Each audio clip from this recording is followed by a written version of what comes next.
And you can come in and leave as you need to. We have a lot of people coming through, and we have some great chairs that have volunteered their time today. So Rakesh is our first chair. Feel free to introduce yourself briefly, Rakesh, and our first speaker. Hi, my name is Rakesh, and it is my pleasure to introduce the first speaker of the day, Abdullah Choudhry, and he is the co-founder of Arbor. So I think this is a great start because, as we know, the COP28 is going on, and this is very, very much related to the same thing. So I think, Abdullah, please go ahead, and floor is yours. Introduce us to your company. Yeah, and just to remind people, feel free while Abdullah is sharing your screen to enter any questions in the chat space. We'll go through those in sequence. If necessary, Rakesh will ask, but we'll try and let you ask your question. And we want to keep it on time because we do have so many talks and lots this afternoon as well at Bennett Jones. So thanks. We can see your screen. Terrific. And we'll do it one finger up when you got 1 minute, okay? Perfect. Thanks, Rakesh, and thanks, Michael, for setting me up and for the invite for this event. Really excited to be here. So I'll just full screen it. Yeah, so it was. There we go. Can you see my screen? It's not full screen yet. There we go. Perfect. Okay, awesome. So thanks, everyone. My name is Abdullah. I'm one of the 4 co-founders of Arbor. It's a carbon management platform that provides data, software, and technology to empower more faster and more accurate calculations. Now, a big thing that we've kind of identified is the 4 co-founders met at University of Calgary. About 4 years ago, when we started off, everyone was using poor quality data. There was a lot of problems in databases, and we find out that most of the people working in this space were either consultants or sustainability fanatics. So we wanted to bring data and software technology that was available in other areas of the market to sustainability, specifically around the net zero transition of the industry.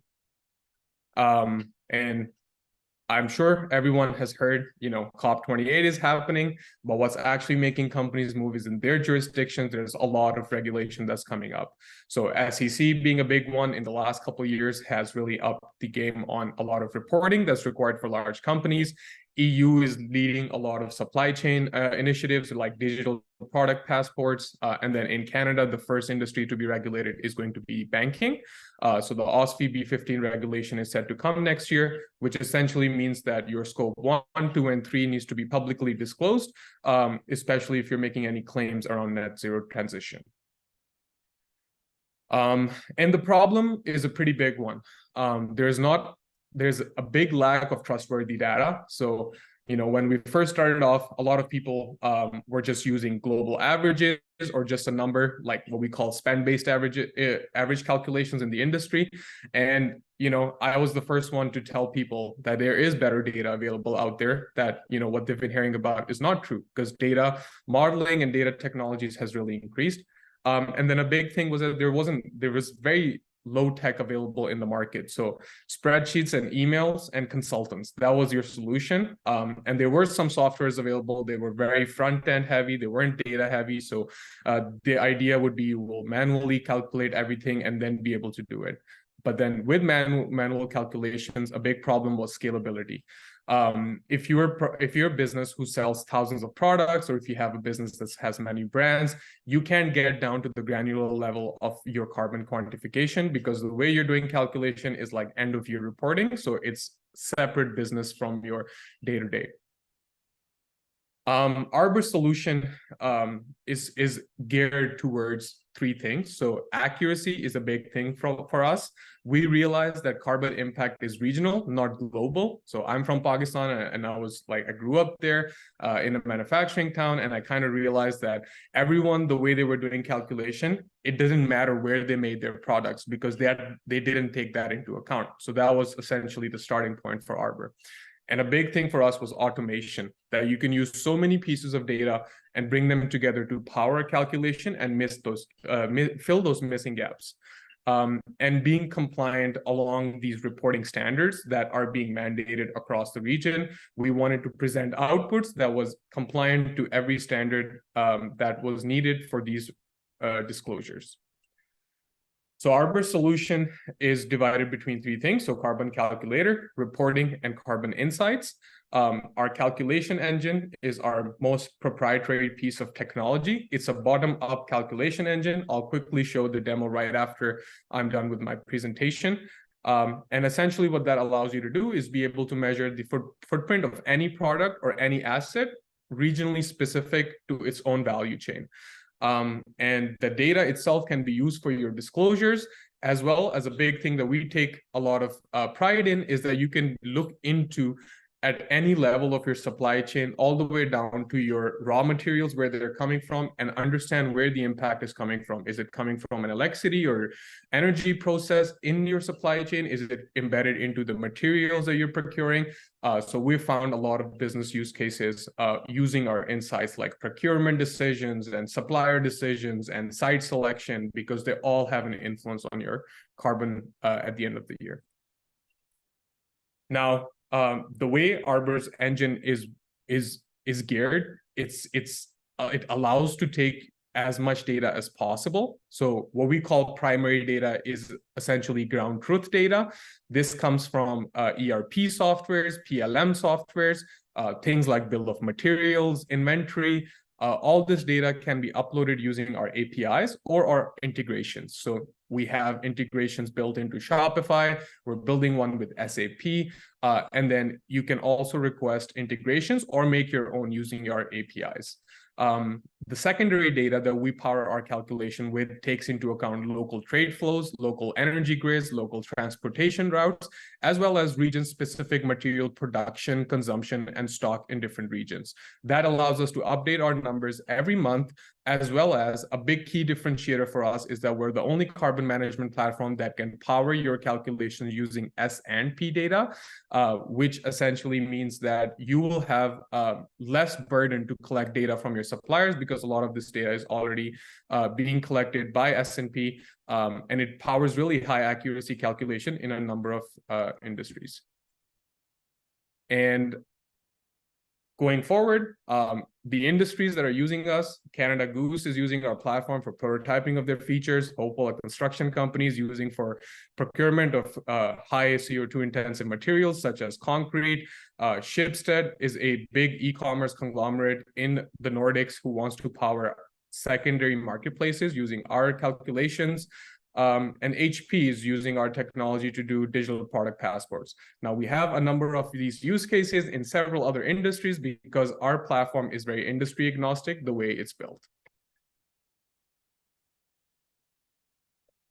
In terms of our revenue, we've achieved about 150K average quarterly revenue over the last 3 quarters.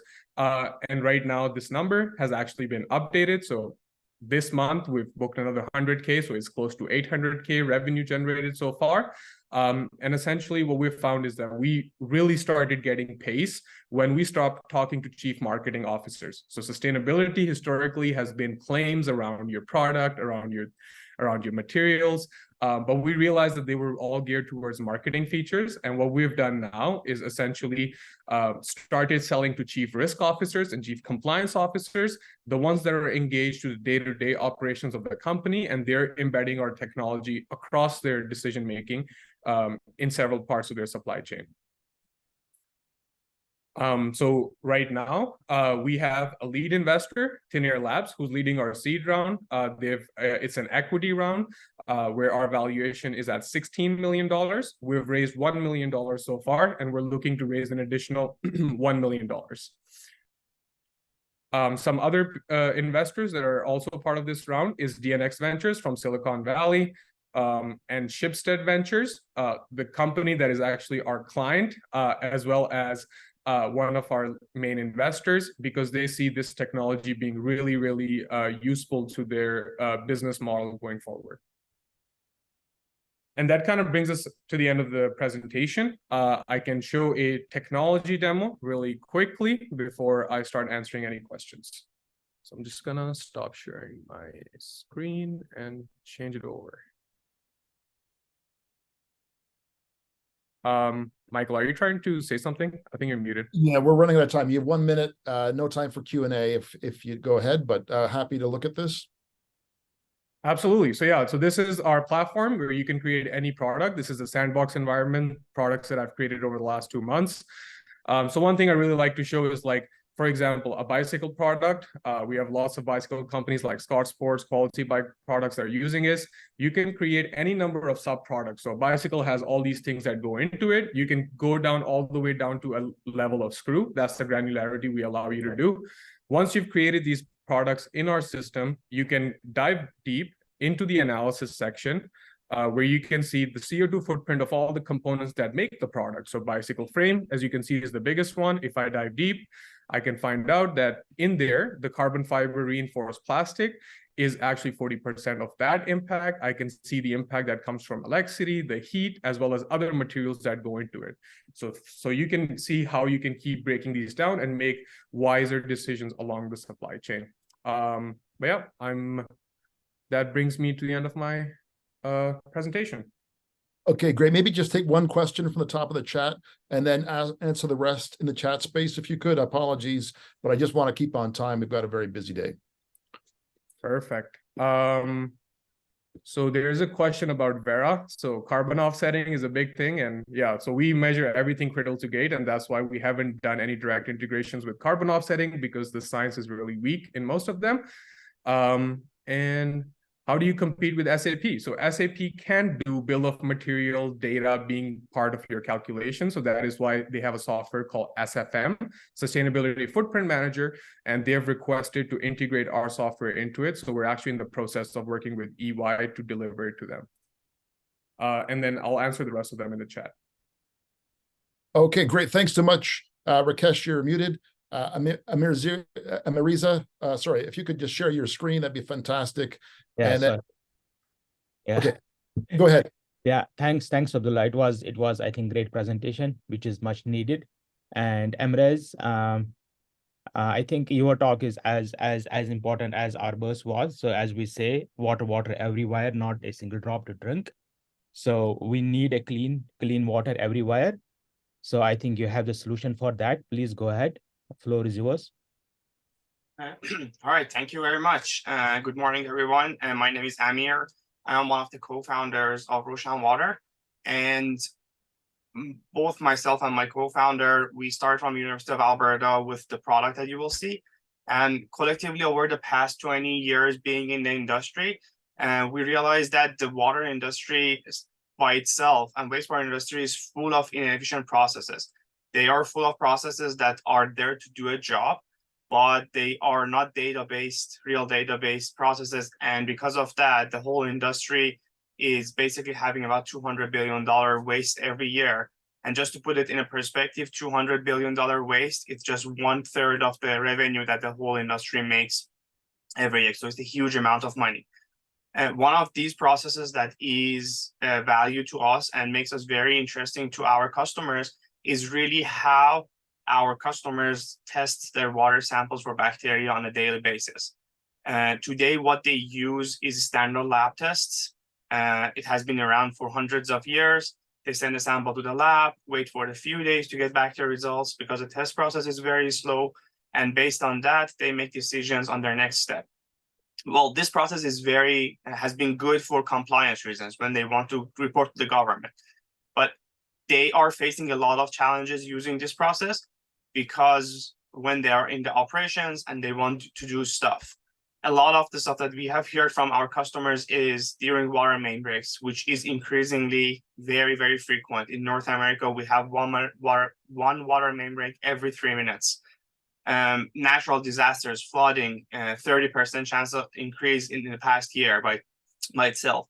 And even we have heard in regular maintenance scenarios where they have to do something, especially the operation team in the field, but they cannot figure out what's the next step until they send the sample to the lab, wait for the test results to come back, and then decide their next step. And all of this means that the operation team is doing projects that should be done in a couple of days, but usually takes 2 weeks to finish. They have to go back and forth between their job site and the lab to do this stuff. And most importantly, a lot of their processes, like their disinfection process, for example, is being run at the highest maximum all the time. And all of this means a lot of money, millions of dollars wasted for a utility and not using real-time bacteria data, not having the capacity to do that right now. And this is exactly why we created and started creating the solution 13 years ago at the university with the research and with our company, Roshan Water. Our product is a portable device that allows our customers to do the tests for bacteria such as E. coli whenever they want and wherever they want to do the tests. And the heart of our technology, which is the heart of our patents, are our nanotechnology-based cartridges that allow the test to be done selectively for specific bacteria in only 1 hour, as opposed to, as I said, 1 day or 2 days later for the test result. And to complete our product, over the years, we also have added digital components into our product that use mobile and smartphone of the users to track the location of the samples, the time of the samples, and integrate that with the test results. So our users, instead of looking at the test results on a PDF that's attached to an email, they can actually log into our platform and they can look at all the information about their sample, about the test results, and everything they want to know about their basically information in one place. So using this, the main two impacts that we're looking at, especially here for the North American market, is the economical impact, which is saving up to $1 million per customer per year. And together with that, environmental impact is reducing their GHG emission also by up to 2,000 tons per year per customer. This obviously has a global market, and the roots of this technology started 12 years ago to help rural communities in India, for example, in underdeveloped developing countries. But it's a long way to get to that. It's a slow process to get to that stage. And right now, our focus is on the North American market, and specifically with larger and medium-sized utilities.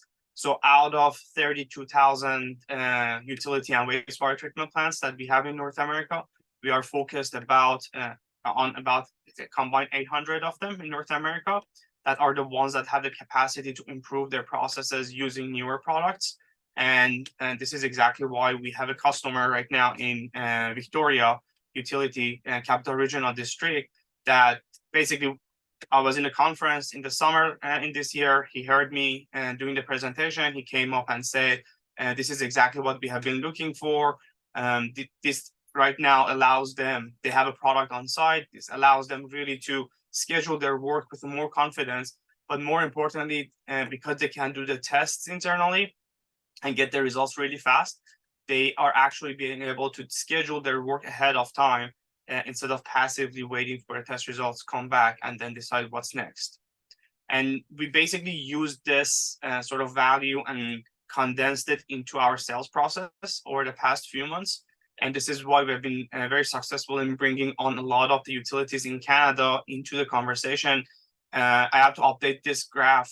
We have the city of Red Deer right now looking at buying the product. We have a private company in Toronto that installs UV for large facilities, UV treatment, and they are looking to actually buy 2 products for their Toronto office and their Fort Lauderdale office. So this has been a very engaging conversation with a lot of users in the past few months, and we are looking to actually expand and grow on this. I talked about the co-founders of the company, myself and Paramis, who started this in 2017. And along the way, we brought on employees such as Salman and Shabnam, who are basically on our digital component side of the product, but they have brought a lot of value and expertise to making our product actually work. And most recently, with the expertise that Shabnam has, the introduction of the AI machine learning into our devices that actually helps our devices to be more reliable in analyzing the data and raw data and generating the results. We are raising our seed round $1 million today. And really the way I look at this round is we are trying to grow our market and grow our capacity to make product. We made the first batch of our product this year, and they're almost done with the customers that are buying them. And with the pipeline that you saw in this presentation, we need to make more product.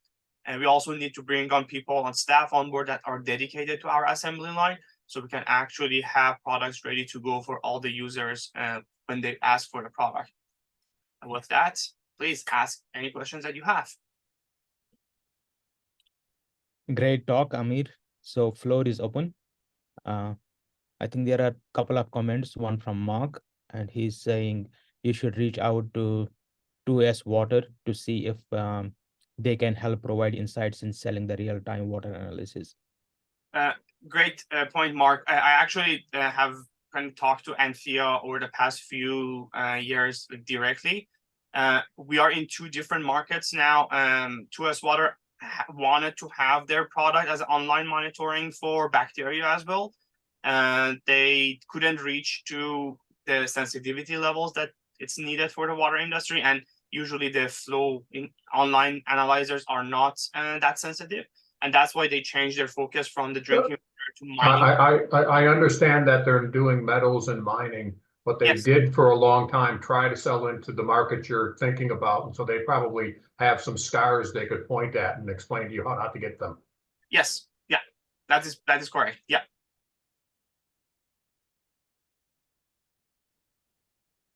Any other questions? Great talk so far. And just to let you know, the Zoom poll, I'll share those results in a minute, and then I'll run a poll for Roshan. So thanks for that input. You'll get the consensus in a minute. And I want to thank Rakesh for chairing today. Thank you very much. Our next chair is going to be Ang, and he's been a researcher in my lab. He's now with BioHubX. So he'll introduce himself in a few minutes. I'm going to stop the poll in a minute, so just do put any input in there. And if there's one more question for Amirreza, please do go ahead and ask.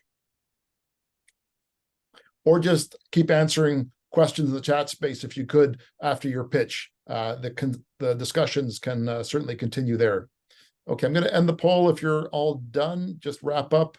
And there we go. And again, feel free to ask a question. We've got a short break of about 5 minutes. And so we're going to take a few more questions, maybe for our first speaker as well, if Abdullah is still online. Yep, you're still there. That's great.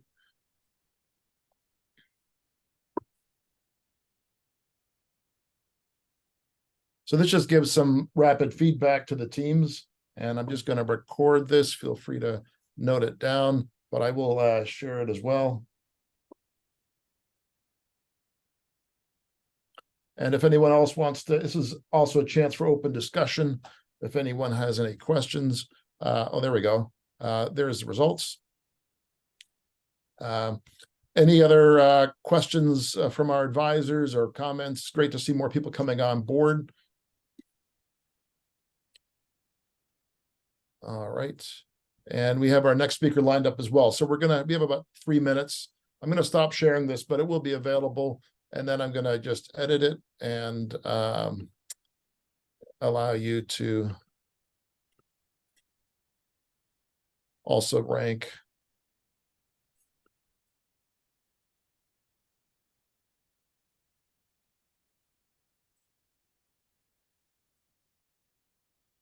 Okay, sorry. Just to let you know, this second poll, if you go, I think it should be up for you. If you could rank Roshan by each of the criteria, that will again give feedback to the teams. And we'll just let that roll for a couple minutes while we get set up. And do you want to introduce yourself and BioHubX? Sure. Yeah. Hi, my name is Ang. I was a former student in Michael's lab, and now I'm a research analyst for a company called BioHubX. We're a not-for-profit based out of Calgary that supports scaling life sciences companies.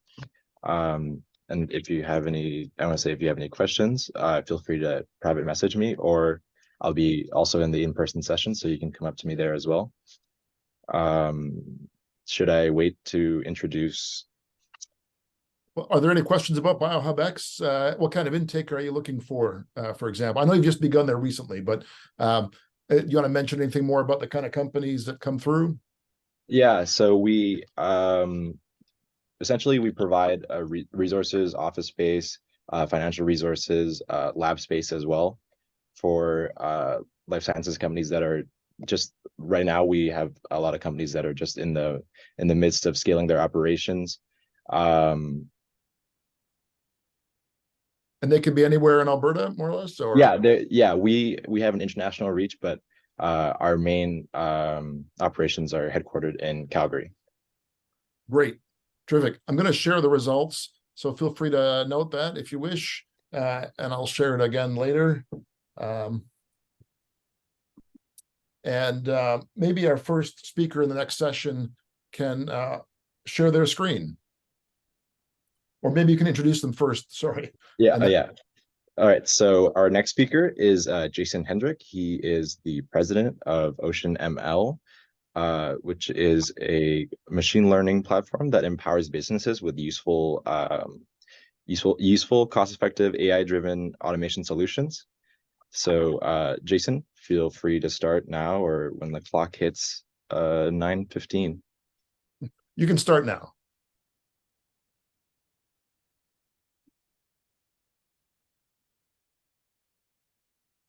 Sorry, are you muted by any chance, Jason? Let me just see here.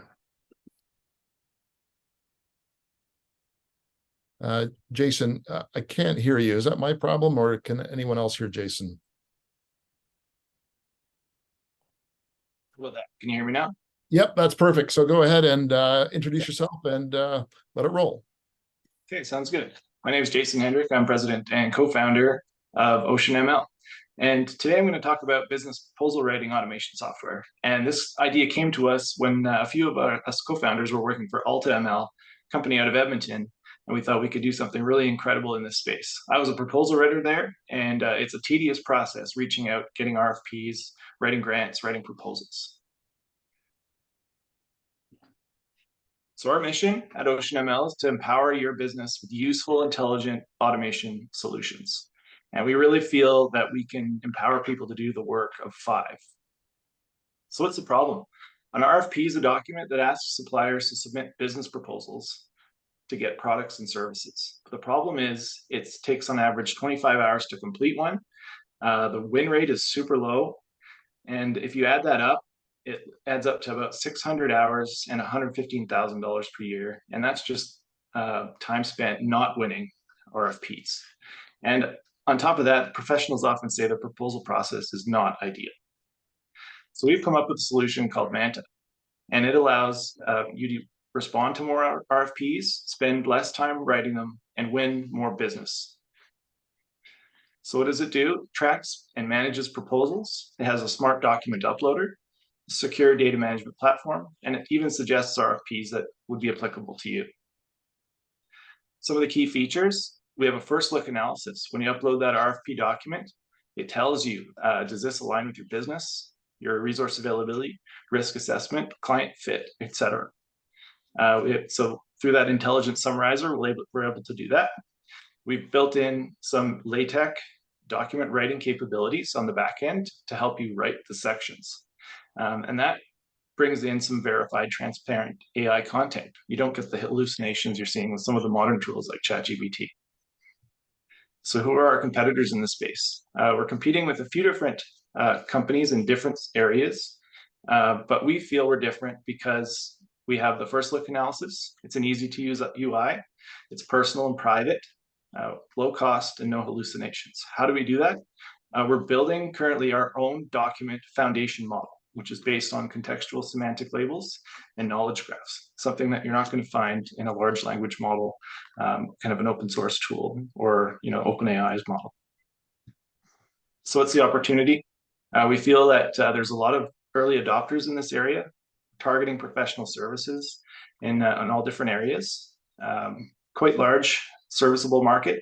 We're targeting the English-speaking market initially, and until we get translation services, and then we can broaden our horizons with the market.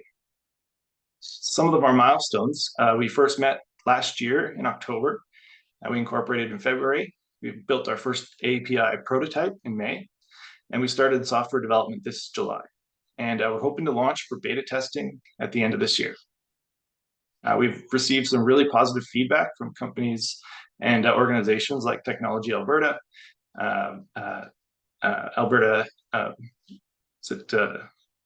the AHS services. They've said that this could help clean up some of their RFP from both sides. So not just responding, but also creating the RFPs on the front end. And a lot of small companies that want to do this, that just want to respond to more business. So revenue model is based on different tiers. It's a SaaS product. So starting with a nonprofit, it seems to work really well for grant writers. But the professional services gives you that, Mark Scraper RFP suggestion tool. And then enterprise, I think that's where we're going to end up eventually, because it's very lucrative, higher profitabilities in the enterprise space.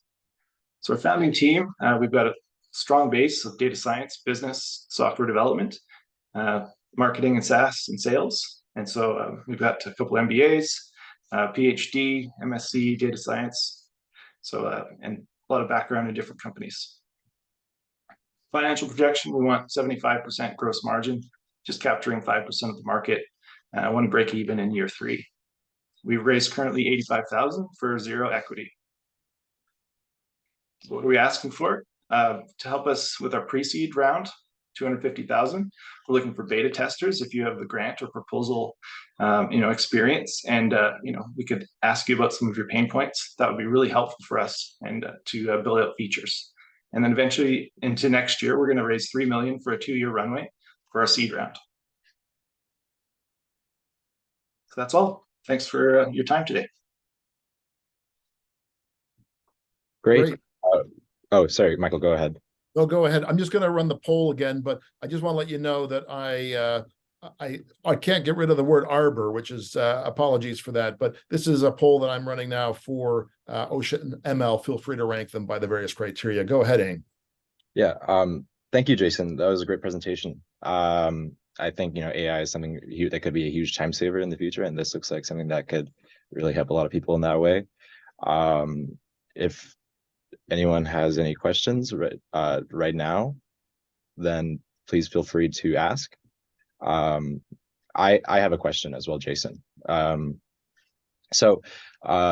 With I don't know too much about like machine learning, but I do know that like the data set that you feed into it is something is really important for how to determine its like ability and stuff like that.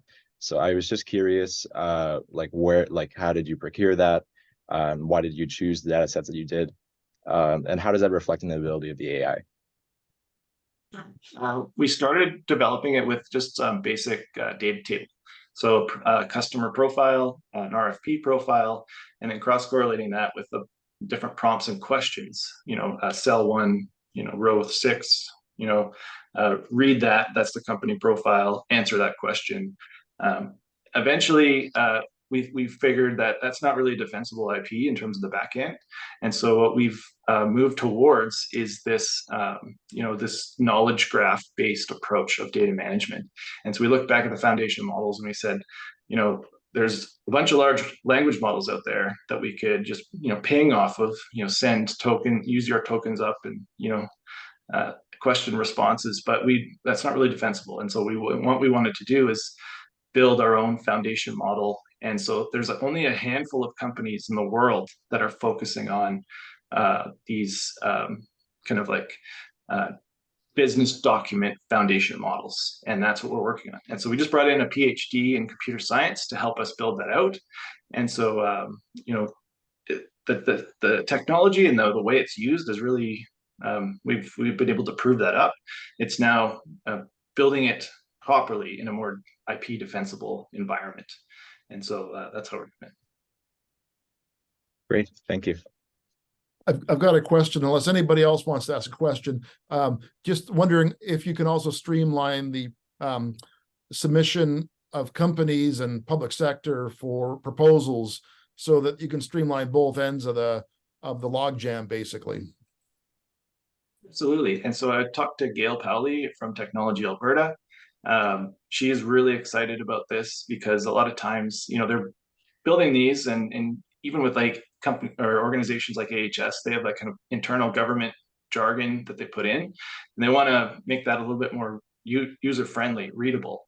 And so, we're in talks to, once we have our platform that we can, work from both sides, then there's no reason why we can't help on the RFP creation side, as well as the response side. Okay, and thanks for the input on the poll. I'm going to close that. Feel free just to wrap up any inputs. And thanks very much for sharing that first talk. Maybe you can introduce our next speaker. We'll just stay a couple of minutes ahead of time, unless there's another question for Jason. One more second for any questions. I think that there is maybe some more comments in the chat space, Jason. So just take a look there and continue to answer any questions that pop up. Thank you. And maybe introduce our next speaker if you could. Sure. Yeah. Okay. Our next speakers are Dr. Martin Ferguson-Pell and Isha Katyal, founder and CEO respectively of Click&Push, a company that provides accessibility mapping and allows users to engage with their community without fear of difficult terrain. So feel free to begin anytime. Thank you very much. I'm going to introduce Isha, who's going to get us started. Over to you, Isha. Thanks, Martin. Morning, everyone. I'll just jump right in because we only have 10 minutes. So we are Click&Push Accessibility Inc. and our goal is to promote accessibility and remove barriers for people with limited mobility. Martin, next slide, please. All right. Yep. Hang on, it's a bit slow. There we go. Yeah.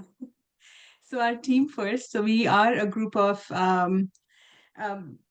experienced researchers, scientists, entrepreneurs, and in essence, we are people who actually face accessibility challenges every day whenever we are going out, planning our route, because we are young parents, we are people with disability, we are caregivers, we are we are in the elderly zone as well. So we've faced the problem of what that led us to build the solution. So next slide, Martin. Yeah, so the problem is that accessibility issues prevent persons with limited mobility from fully participating in public spaces. There is lack of real-time barriers, lack of real-time information on barriers. For example, if an elevator is out, a person does not find that out until they reach that elevator in an LRT station. There are narrow doorways. For example, if somebody has to go into a restaurant with friends and then wants to go to a restaurant and the doorway is narrow, it becomes embarrassing when people have to carry them inside the restaurant. Same situation with sidewalks closed, construction sites, and so on. Next slide, Martin. And especially in Alberta, with the snow, we don't have much snow this year, but this is a big problem when it comes to mobility. Wheelchair users or people on strollers, walkers, they have to plan ahead of time already. And if there is snow that hasn't been cleared and there's no information about it, it makes it more challenging. Every day, there are at least 10 to 15 articles in the news that talk about, or on social media that talk about challenging pathways or elevators not working, leading to frustration. So the overall situation is, if you want to become an inclusive city, inclusive place, and create accessible spaces, we need to do something now. Another reason that we must act now is that the Accessible Canada Act is proposed to be implemented by 2040. We want to be a barrier-free nation by 2040. And if you look at the picture on the right here, this is from a not-profit group called Barrier Free Alberta, Barrier-Free Alberta. And out of all the provinces in our country, only Alberta and PEI do not have an accessibility legislation even as of today. So we want to be an accessible city, but are we doing something about it or not? So this brings us to our solution, which Martin is going to talk about. So there are two components to our solution. The first is a mobile app called the Atlas, and the second is a wearable that you can fit to a wheelchair that can give you information about the amount of effort necessary to get around in the wheelchair as you navigate public spaces. And so one of the things about the atlas is that you can identify barriers and post them as a person in the community as you encounter them, and then it's also has a capability of defining polygons, so that the area in which you're located at any given time will then be sort of magnified, if you like, in identifying where the barriers are around you.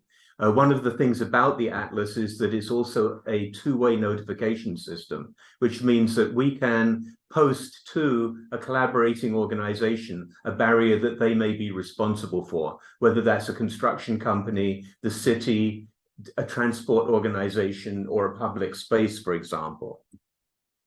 And so there are many different environments in which we encounter the barriers. So there are indoor barriers, for example, in restaurants and shops, outdoor barriers where people may wish to be able to participate in activities such as trails and other recreational activities, and then also services such as hotels and attractions that are provided. Sagita, the other part of our solution, is a wearable that can be fitted to a wheelchair. It's a low-cost device that enables us to collect information about the propulsion power, where you're located, how active you are, how far you've been, how cold it may be outside, and overall performance of the person in the wheelchair. So what we can do is we compare those two systems so that the Sagita will overlay information on the Atlas so that you know in any given area how much effort might be required in order to navigate that region.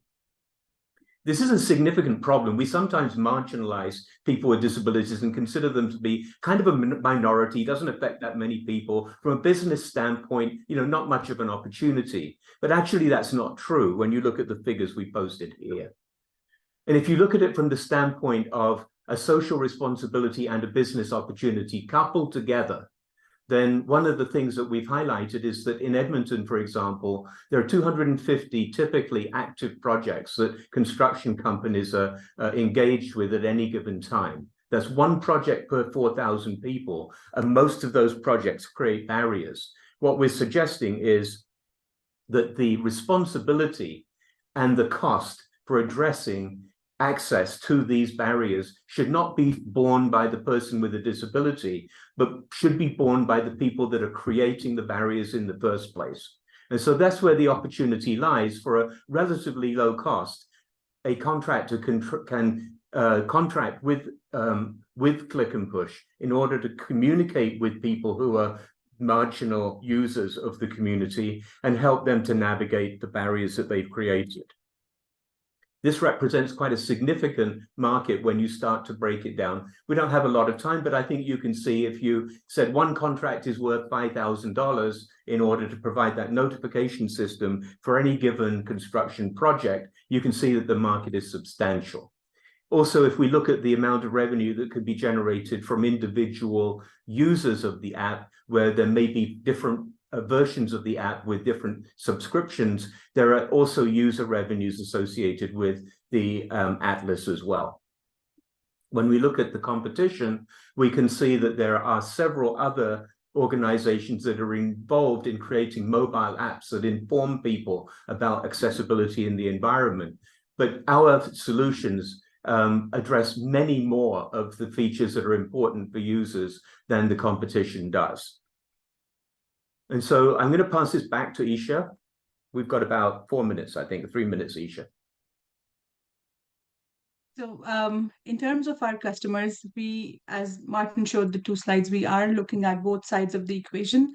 It can be companies such as contractors, the city, municipalities, units that are responsible for infrastructure, and they engage us in creating accessible spaces or notifying people if there are barriers in a particular site. It can also be festival organizers and so on. We've also looked at the other side of the equation where the customers are individual users who download the app from App Store and engage in different levels of app features and so on. So to test the market, we've had success with University of Alberta Libraries. So Cameron Library engaged us back in March 2023 to do a mapping project with them, which led to additional funding that they acquired from the federal government to improve the accessibility of the library space. We're going to do another project in January 2024 with the Rutherford Library.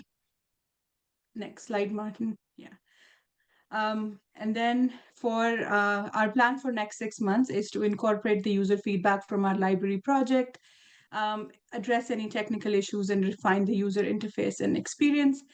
Another big project that we are planning right now is to expand the market and engage in some strategic partnerships. We're going to launch a campaign called Map With Us, where we will engage the community members in going out to different sites, different places, different public spaces, and uploading information about barriers in real time.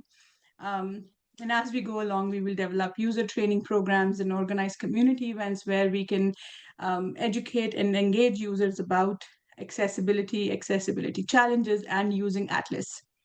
So our request this right now is around $75,000, out of which 35 we are looking to use for technical development of the Atlas, and then $40,000 for our Map With Us campaigns. Yeah, so our ask is to advocate for accessibility with us and help us launch the Atlas with us or Map With Us campaign, connect us to festival organizers, sport arenas, farmers market, where we can take the Atlas and do some customer engagement, connect us with stewards of public infrastructures like EPL, construction companies, City of Edmonton. And our challenge has been to connect with key decision makers in accessibility task force. We've been reaching out, we've been talking to City of Edmonton and other municipalities, but we still are looking for key decision makers who can help us deploy Atlas in the market. And access to early stage funding is always appreciated. So our partners include not only the technical people or wheelchair companies. We are engaging with all the not-for-profits that support and advocate for people with disabilities. And I think that's it. That's our last slide. Unless, Martin, did you have anything to add here? No, I think we got it, Isha. You're right on time. Thanks. There's a few questions in the chat space, or Ang, feel free to go through them. Maybe we got a few minutes for a break. So if you just want to roll through that, Martin or Isha. There's a lot of questions in the chat space. If you just check them out, or people can ask. Marc, you've got a number of questions. Feel free to ask your questions. I'm just taking a quick look. Well, my one is thinking about the data collection device that you have on the wheelchairs, and I understand you might need a power source there, but I see a lot of people walking around with those big wheeled walkers, and that's other than self-report. How do you get data on the effort it takes to navigate using one of those walkers? Those people are as obstructed as someone in a wheelchair sometimes, just because of the width of those things. They're like all-terrain vehicles almost, some of them. Yeah, so it is feasible to use the sagittor to attach to a walker. We haven't ever validated that in terms of accuracy. We have with wheelchairs. So that was a really interesting question. Part of the challenge, I think, with using walkers is that it's not just the resistance that you're feeling against the wheel, but sometimes, depending upon the type of walker you've got, the relative resistance front wheels to back wheels. So I think this is something we would need to look at more carefully in order to get an accurate effort estimate from a walker. Thank you, Martin. And I can add that Atlas is a standalone app as well. So a person using a walker, if they don't want to measure their the exertion that they're putting on their upper body or any other thing that Sagittor collects, they can simply download Atlas and use it just as a navigation tool to see if there are barriers in the path that they're taking. Yeah, I think Michael's raised a point about liability. I could really quickly address that and say, we have an anecdote of one of our team members, Arnie, who's a powered wheelchair user, going to a doctor's appointment in Edmonton Place. There was a barrier in front, a construction barrier. He couldn't get in the accessible door. He had to go 2 blocks around the back into a back alley, wait for people to come and let him in off Jasper Avenue. He was a mugging risk. and therefore, I believe, a liability risk for those people that created a barrier that was not accessible to him. So this is very frightening for people who are mobility impaired in terms of how they have to go around and out of the way and into somewhat risky areas in order to find alternative places to gain access. So Martin, with that in mind, I'm going to suggest that you think about talking to liability insurance companies. Make this a derived demand where people see their insurance rates come down because they're providing safer access. And then people, that's the whole, how do you get a carrot there? Try the insurance angle on a product like this. That's a great idea. We hadn't thought of that. Thanks. I'm wondering if you've talked to a litigation lawyer about building a case for one of these studies where there's been an issue that could have been avoided had there been appropriate legislation. Sometimes the government listens to litigation lawyers more than CEOs. Yeah. Absolutely great idea, Michael. Thanks. Do you have a lawyer that can help with that, or are you looking? Yeah, we do. I think we would also get a lawyer to do that for us pro bono. Okay. Well, we do have some lawyers in the room usually, or later on today. So, and by the way, you're welcome to come to the reception later if you want to chat some more with the folks at Bennett Jones. They probably got good experience. Any other questions from the crowd? And thanks for filling out the poll. I think I'm going to share that now. Just wrap up any inputs. And I want to say thanks so much for sharing and coming in today. Looking forward to seeing you later on today in person as well, I guess. Great. Thank you very much. And Shaneel, you're welcome to share your screen. I just wanted to invite Shaneel from Alberta Innovates to chair the next session. Are you in the room? Yes, Michael. Thank you. Thank you for turning it over. I'm happy to chair the first half of the health and life sciences session. Looks like a great lineup. I think our first speaker is Shaneel Pathak, who is the CEO and co-founder of Zamplo. Shaneel, are you in the room and are you able to share your slides? Yep. Thank you, Shaneel. Floor is yours. Now. Thank you very much. Good morning, everyone. Just myself. Hi, my name is Shaneel Pathak. I'm the CEO and co-founder of Zamplo. Zamplo is a digital health social enterprise based out of Calgary, and we have a SaaS solution for remote monitoring of patients. We are raising 2.1 million, and Accelerate Fund and Scale Good have contributed to this round. And I'm here to ask for $340,000 to close the balance. Our company is focused on solving the last mile problem of patient to provider communication flow. At present, it's paper, verbal, or your data is recorded in multiple fragmented electronic healthcare systems. Now we are flipping the model and allowing people to own, analyze, and share their own health information. In healthcare, real-world data comes from patient-reported experiences. And of the value, this is a value to our customers, researchers, and clinicians. This data set complements the health administration data stored with health authorities. And their existing tools were not designed for a decentralized model of healthcare, which we are witnessing. We have 6 institutions using Zamplo and a pipeline of 1.5 million in potential revenue. Our platform can be used for any disease profile, and the SaaS solution can scale from 10 to 10,000 participants. Pharmaceuticals that want to collaborate with each other have chosen us over their own digital application because we are a neutral third party and the patients own their data. This was the case for the breast cancer industry group, which purchased subscriptions for oncologists through distributed to cancer patients in Alberta. And their intent is to expand to Saskatchewan and Manitoba. And with that comes our expansion. At Princess Margaret, we have a proposal to create an AI model to predict cancer patient outcomes and improving the allocation of resources.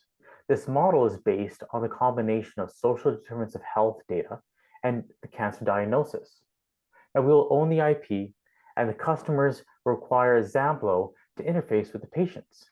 Now, this patient prioritization solution can be applied globally. I'd like to share our customer experience journey. Customers buy subscriptions for their patients or participants. They configure the platform within 2 days for a particular patient profile, a task that could take over a month for a competitor, RedCap. Participants are invited via email or a QR code. They receive a curated version of Zamplo.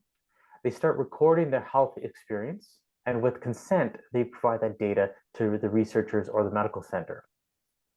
After the agreement ends with our customer, the participant returns to the free version of the app. They keep their data. Now they have the option of upgrading to the premium version, which is about $50 a year. And now in our model, Zamplo receives revenue and creates a marketplace to connect patients and healthcare services in the future. We have multiple revenue streams with one commonality. Our customers are hungry to know your experience outside the doctor's office, and people want to share an accurate story of their health history to solve their problem. Currently, Zamplo focuses on 2 markets: the data management for clinical research, which is about a $2 billion market, and also the connected health and wellness market, which is about $104 billion, which includes patient support and also remote monitoring. Now, I'm presenting the TAM provided by our institutional investor, Accelerate Fund.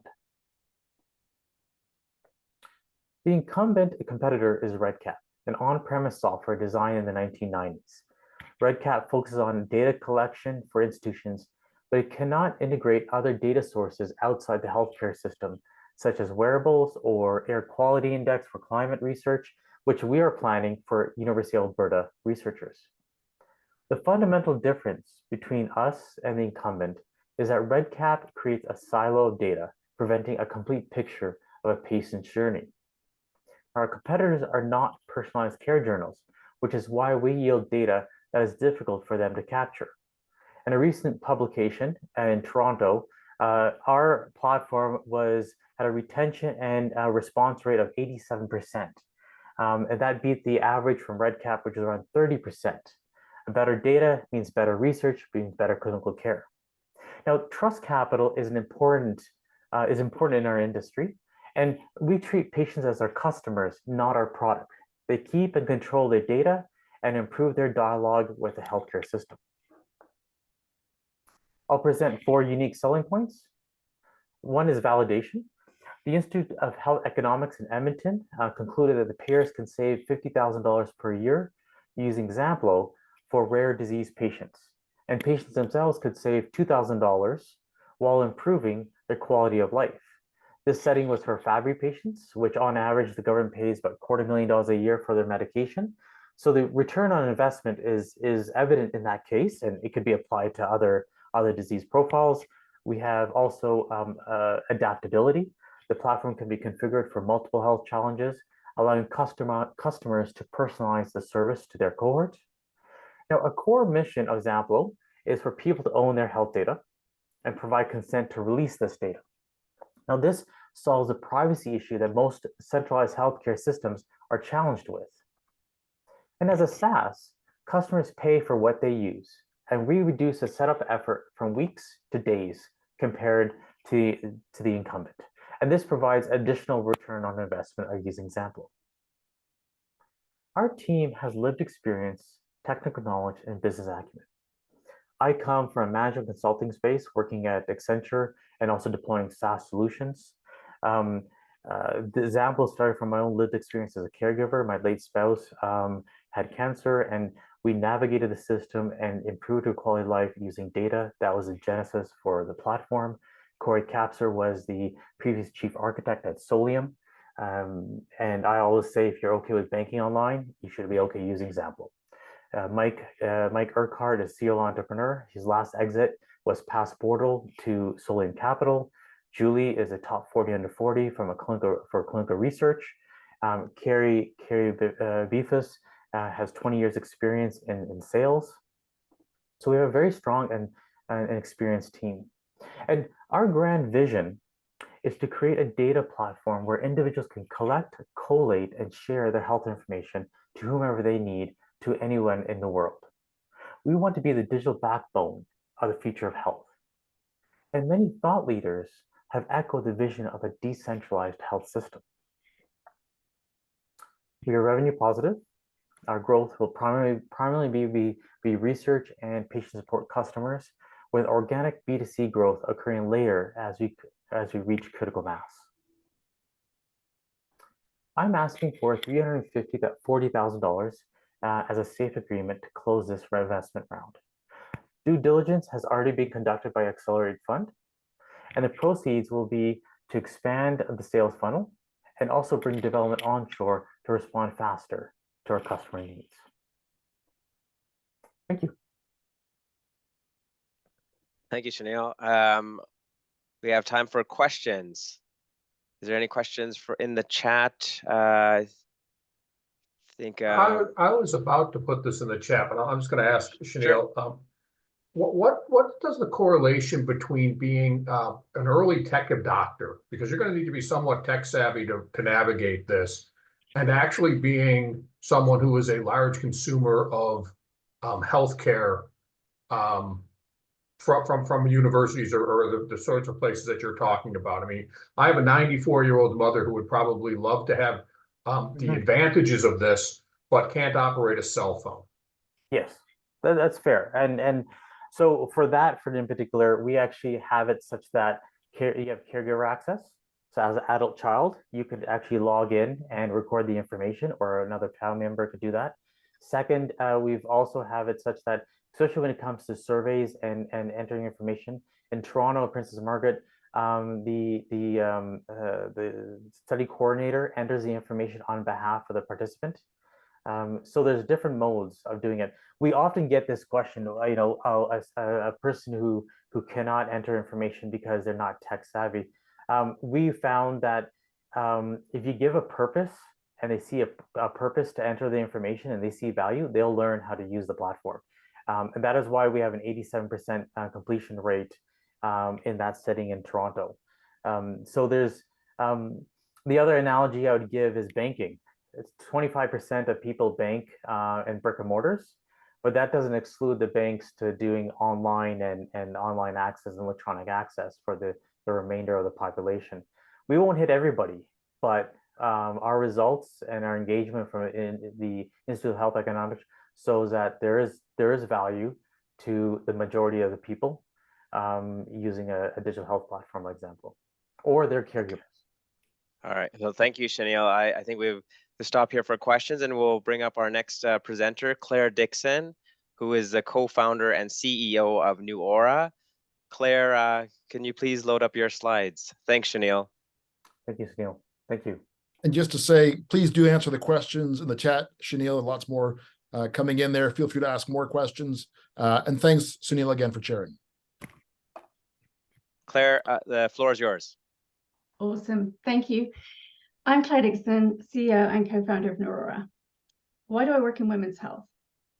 Perhaps because it's a $1 trillion untapped industry, or perhaps because of my own 8-year journey with infertility. Maybe it's because of the conversations I have every day of women who are carrying the burden of PCOS. Women like Christy. She's carried the burden since she was 14, and for the first 12 years, she couldn't get any answers. Sudden, unexplained weight gain, uncontrollable bleeding for weeks on end, debilitating pain that doctor after doctor told her was perfectly normal. She couldn't hold down a job, she couldn't leave the house at times, and unable to live the life she wants. We're developing Loop for Christy and the millions of women like her. PCOS, or polycystic ovarian syndrome, is the most common, most profound, and most overlooked hormonal condition affecting women. It affects almost 1 in 5 women, but it's not just the leading cause of female infertility. It's a chronic multi-system disorder that, for example, leads to diabetes in more than half of sufferers before the age of 40. In the US, the direct healthcare burden alone is at least $14 billion.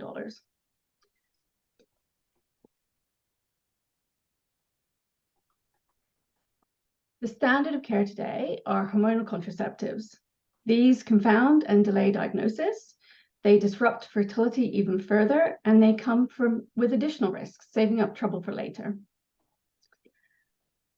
Women like Christy deserve better. They deserve something that really works. It's no wonder that 57% of women with this condition are dissatisfied with their current standard of care. What does work today, the most effective therapy, is acupuncture and electroacupuncture. But for regular use, that's about $15,000 per year, inaccessible to most of us. So, like Therabody brought massage into the home, we're translating the benefits of electroacupuncture into a convenient, easy-to-use device. At the core of our solution, the Loop device modulates the metabolic, reproductive, and menstrual symptoms by delivering gentle electrical stimulation, used 3 times a week for 30 to 60 minutes. Now, we're not just relying on thousands of years of practice in traditional Chinese medicine. We're translating high-quality, peer-reviewed studies that show that electrostimulation reduces glucose levels, shifts the baseline metabolism, increases blood flow to the ovaries, and improves cycle regularity. The Loop platform brings together everything in one place to manage PCOS as a chronic condition. Up-to-date, reliable information, inclusive community, and relevant clinical and wellness solutions. We have 3 revenue streams from the end user. Firstly, upfront sales of the device. Secondly, subscriptions or bundles of replacement electrode patches. And thirdly, a basic and premium version of the MyLoop app or platform. From end users alone, we estimate a market opportunity of at least $5.7 billion in our core markets. But we have additional B2B upside, commission from our affiliate partners, as well as access to their customer base. Data monetization for research on things like medication adherence and efficacy, as well as clinical trial recruitment. And our impact doesn't end with PCOS. What we're building is a scalable platform to unlock neuromodulation. We'll later target pre-diabetes and diabetes with a weekly disposable version of our device, and we're working with partners on other large unmet needs. We've already secured initial commercial interest with a letter of intent for up to $1 million in pre-sales, and we have other discussions with US partners already underway. And we're building our ecosystem of partners, other innovators who are also serving the needs of this community. Since pivoting to this large unmet need in women's health, we've finalized our pre-production prototype. We validated that the research translates into the device in preliminary human studies, and the road ahead is clear. We've confirmed an accelerated regulatory pathway with the FDA through a predicate code in pain management.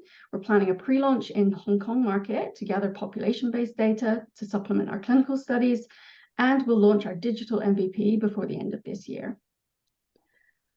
For myself, I'm not just a mission-driven founder. I have a strong track record of both execution and strategy, as well as a Harvard MBA. And my brilliant co-founder who joins me on this journey is the inventor of our patented technology.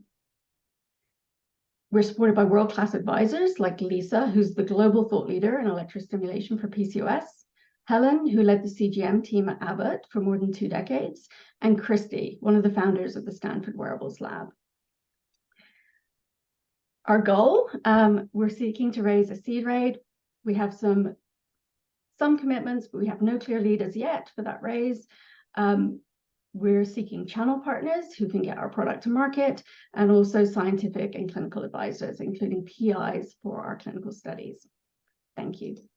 We're taking a unique approach in one of the most investable areas in women's health, as seen by Google Ventures investments over the last few weeks in both Alara Health and Signos.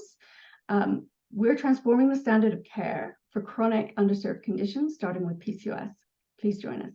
Thank you. Thank you, Claire. We have some time for questions. So anyone from the audience, and I'll look to the chat. I see one question from Michael. So Claire, the first question is, how is the customer feedback on the 3 products? So 100% of the women we talk to with this condition, their first question is, where can I buy it? There's significant pent-up demand. A lot of women have tried everything out there, and there's nothing good there today. And when we say it's not yet available in Canada and the US, they ask, well, can I try it for you? So the response has been quite overwhelming. There's a clear, huge demand for this. Thanks, Claire. Any other questions from the audience? Oh, I see Marc's hands up. Yes, Claire, I'd like to ask, when I go to the Neuraura web page, I see that you're also doing some intracranial work. Is this raised for Loop, and how is Loop going to be separated from the non-Loop aspects of your business? Because you're asking for funding for a business that has 2 channels, but you're only telling me about this one. Yeah, so PCOS is our primary focus. We previously, for the first 5 years of our history, we were focused on the intracranial recording, so invasive brain-machine interface applications of our core technology. How that went is we proved out superior performance to the clinical gold standard. Unfortunately, the size of the beachhead market there is only about $300 million. So there is no route to institutional financing to commercialize that. And so we were pursuing and we continue to pursue licensing arrangements, and that's all part of Neuraura's IP and all part of the current structure of the company. It's all together. Claire, I'd like to ask one question as the chair. So I heard you say that Hong Kong is one of your target jurisdictions for entry, market entry. So how did you determine that Hong Kong is your first point of entry? Yeah, so obviously the MVP of this device is very similar to a standard TENS machine. So the risk of the device is very low. For PCOS, the stimulation protocol is different, but it's the same hardware.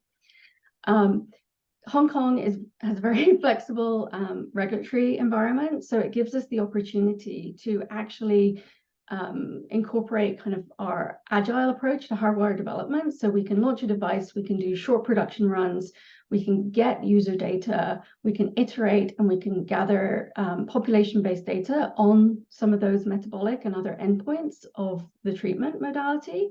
And so it gives that opportunity to, when we do release the version of Loop, which is for PCOS in some of our more traditional marketplaces, it will be a much better and more refined product, and we'll have a body of evidence from population as well as clinical studies.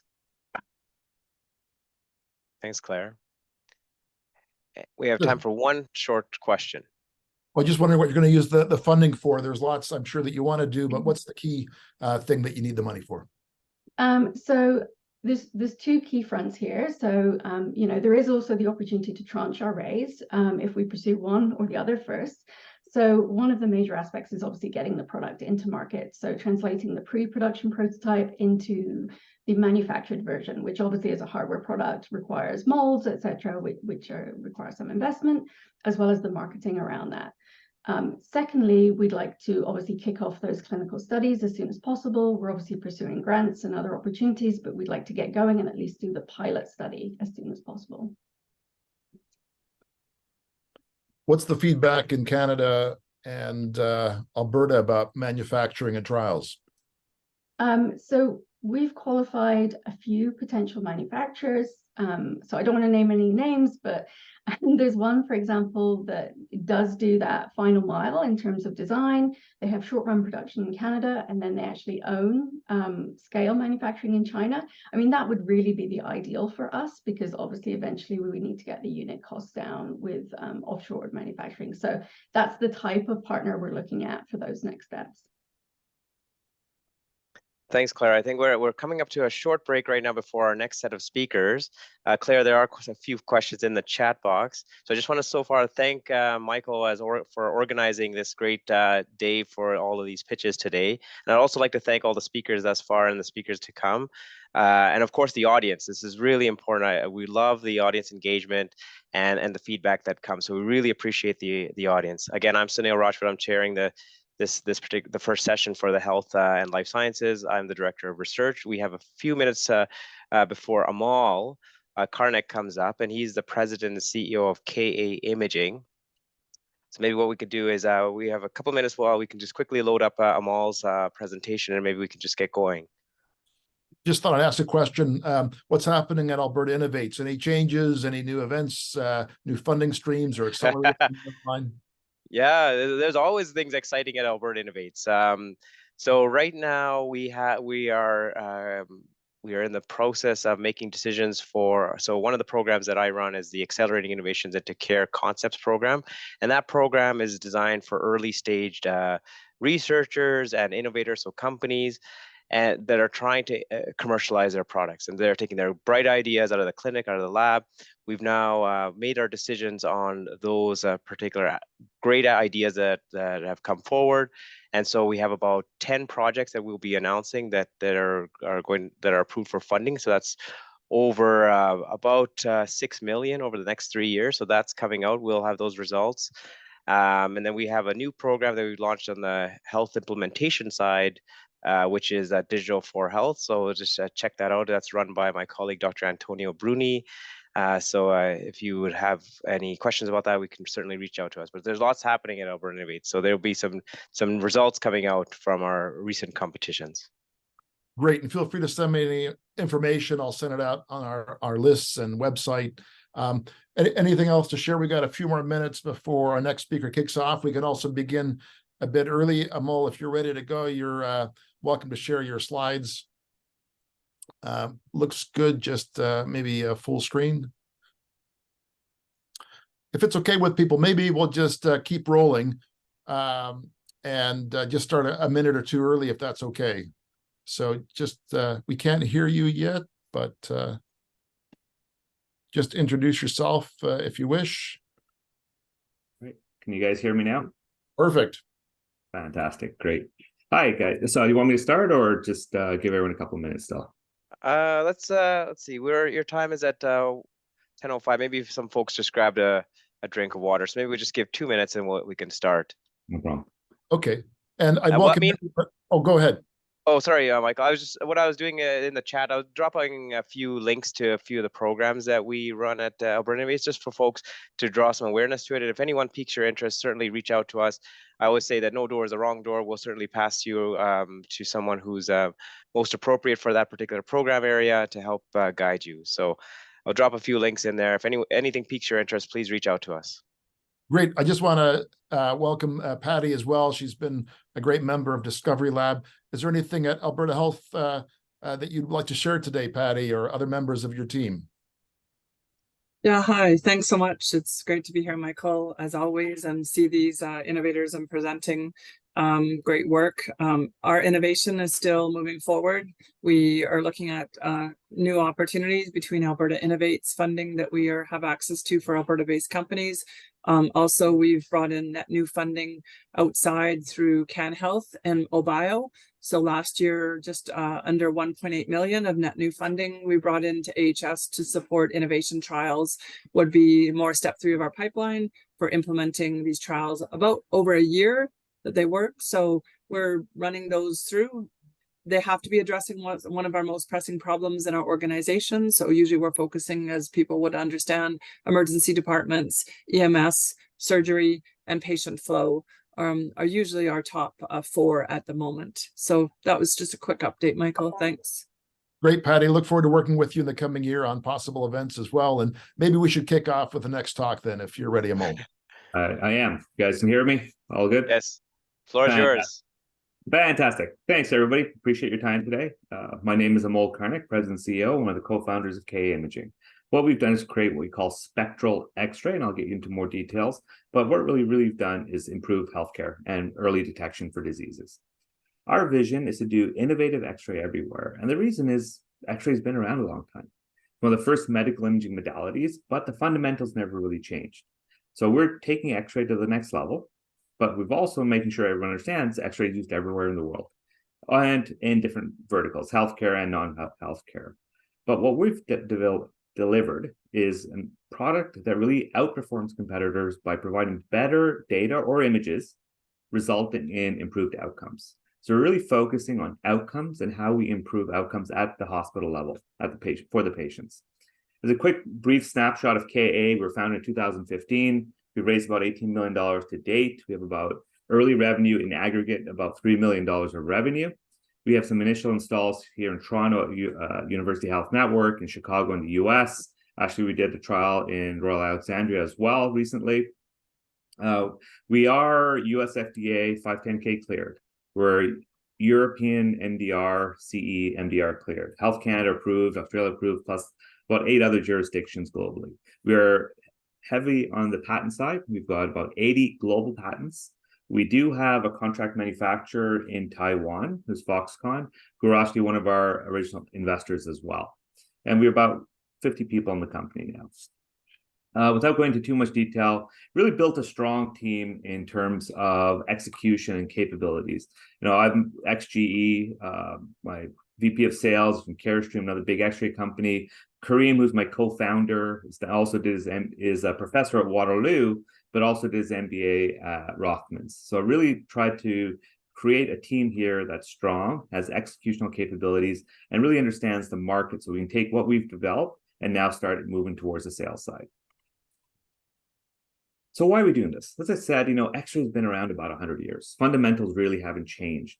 So X-ray has limits though. It can't understand what you're looking at. You can get an image, X-ray is a shadow of what it's looking at, and it has trouble differentiating what tissues are. So we know, even in our trials, we've seen that it's very difficult to see lines and tubes, retain foreign objects, missing pneumonias, cancers, pneumothorax, but also looking for cardiac disease is pretty tough.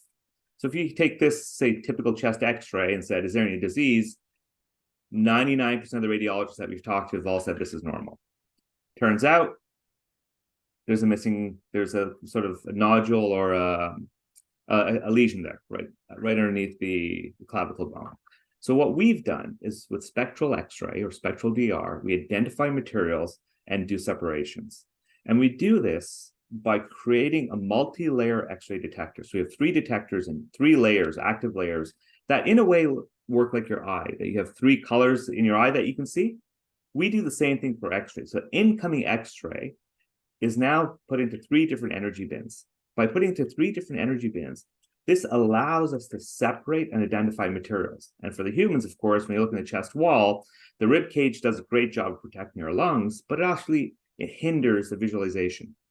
So we now separate the soft tissue and bone. In the soft tissue image, we can now see pneumonias, pneumothoraxes, lesions better. In the bone image, we see lines and tubes really well. We can determine if a nodule is calcified or not. Better to see fractures, but we're also seeing calcification in the coronary arteries, something that no one other X-ray can see. So this is all patented. Like I said, we've got over 80 global patents, multiple jurisdictions approved for sale. We're portable. We can go anywhere in the hospital. We can be used at the bedside. And that really goes to some of our early data indicating in the ICU, we've actually saved 8 to 10% of the required CTs in the ICU because they were able to determine at the bedside, point of care, what they needed to do. And the way we position ourselves, coming back to ICU data, X-ray is available and cost effective. CT is great, it's very accurate, but it's very difficult to get, especially here in Canada, getting a CT. So by using our technology, we've really created a bridge. We've created a bridge from X-ray to CT. We've showed better diagnostics, earlier diagnostics. We're seeing at the bedside, we can do better. As I mentioned, 8 to 10% of CTs saved in a recent ICU trial.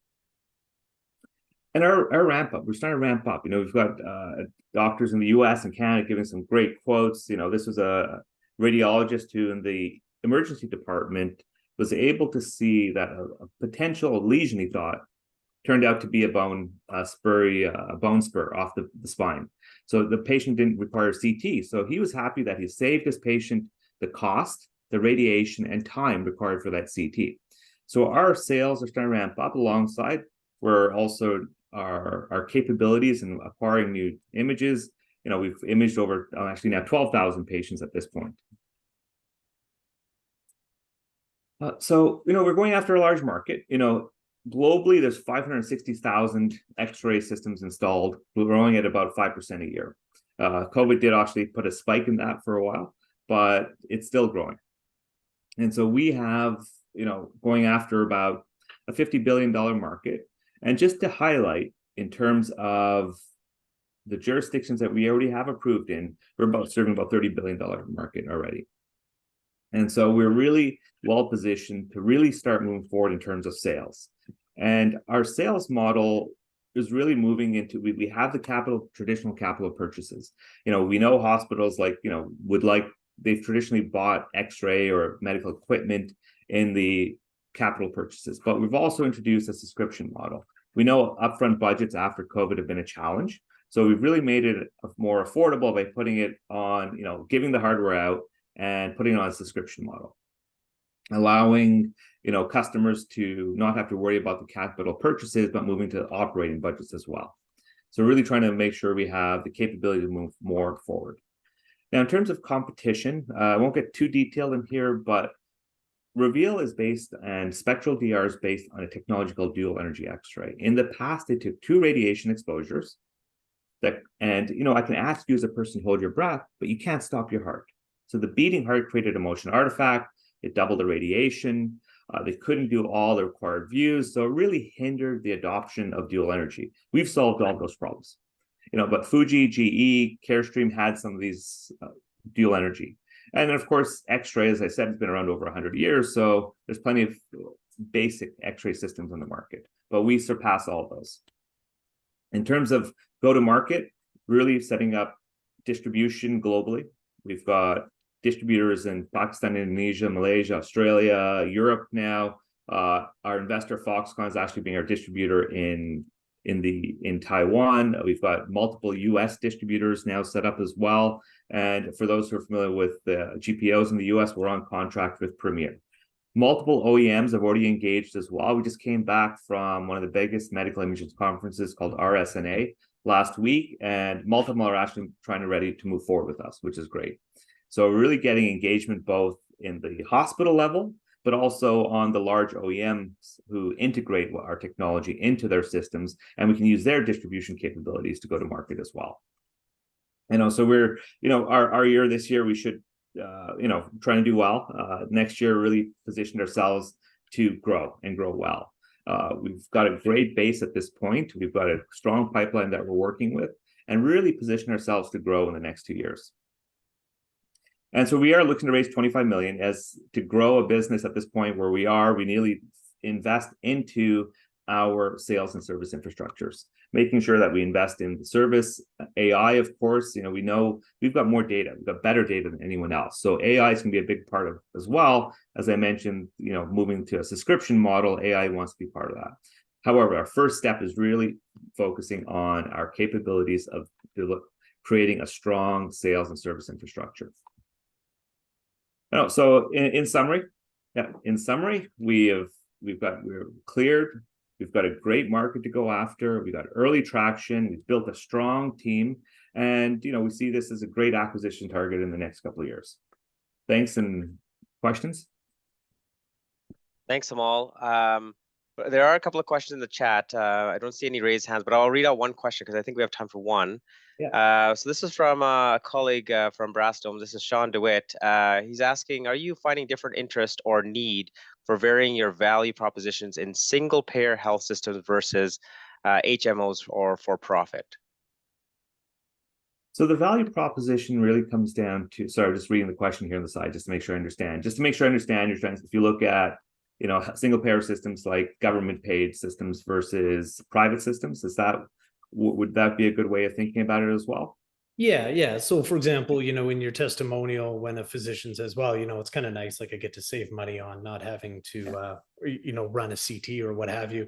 And, for good or for ill, in a single payer system, oftentimes those aren't the top considerations for a physician, right? Because absolutely. They're so not. Where we see that depends on where we are in the hospital. So in the ICU, they don't get reimbursed. So the capitated payments in the ICU, regardless of what system you're in.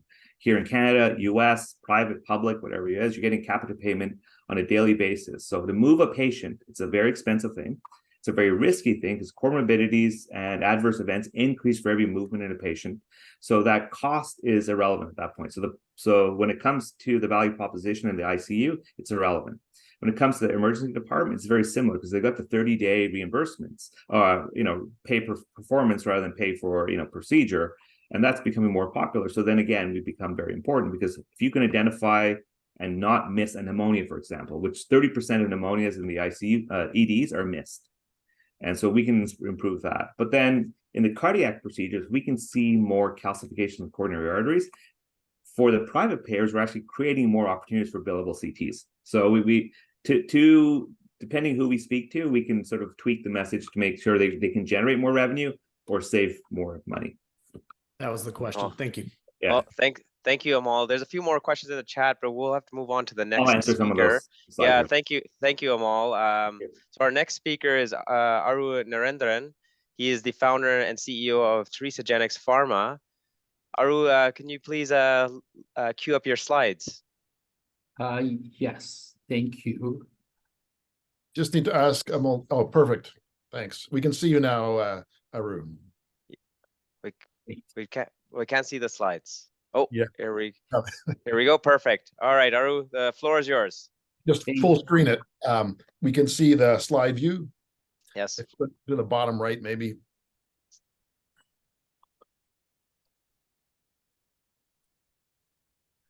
Bottom.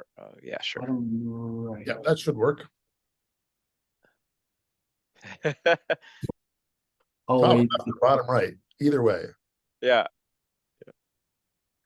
Let me try this one. Great. Perfect. There we go. Thank you so much, Michael and the group. So I am a pediatric oncologist at Alberta Children's.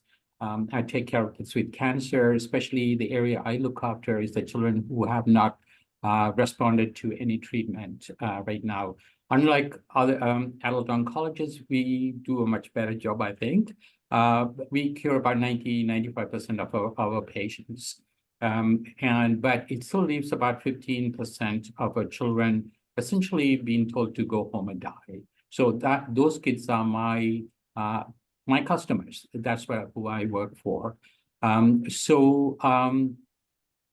My presentation today is, in the early stages of developing new treatments, coming up with platforms to address these 400 kids in Canada every year get to this point. So I would like to tell you about the work that we are doing. So I'm the founder and CEO of a company called Teresagenics Pharma Inc., incorporated in Alberta.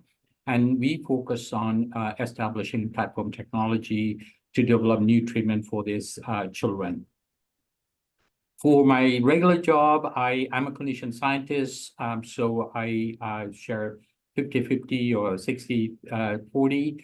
And for my regular work, I work on bringing new treatments through clinical trials. So I work with large pharmaceutical companies. We have something like 7 clinical trials open. These are drugs that never been tested in children before. We do the lab work and show evidence to FDA and Health Canada.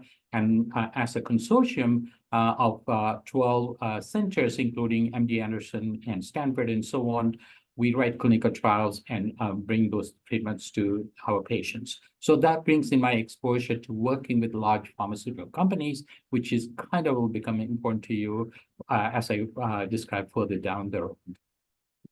So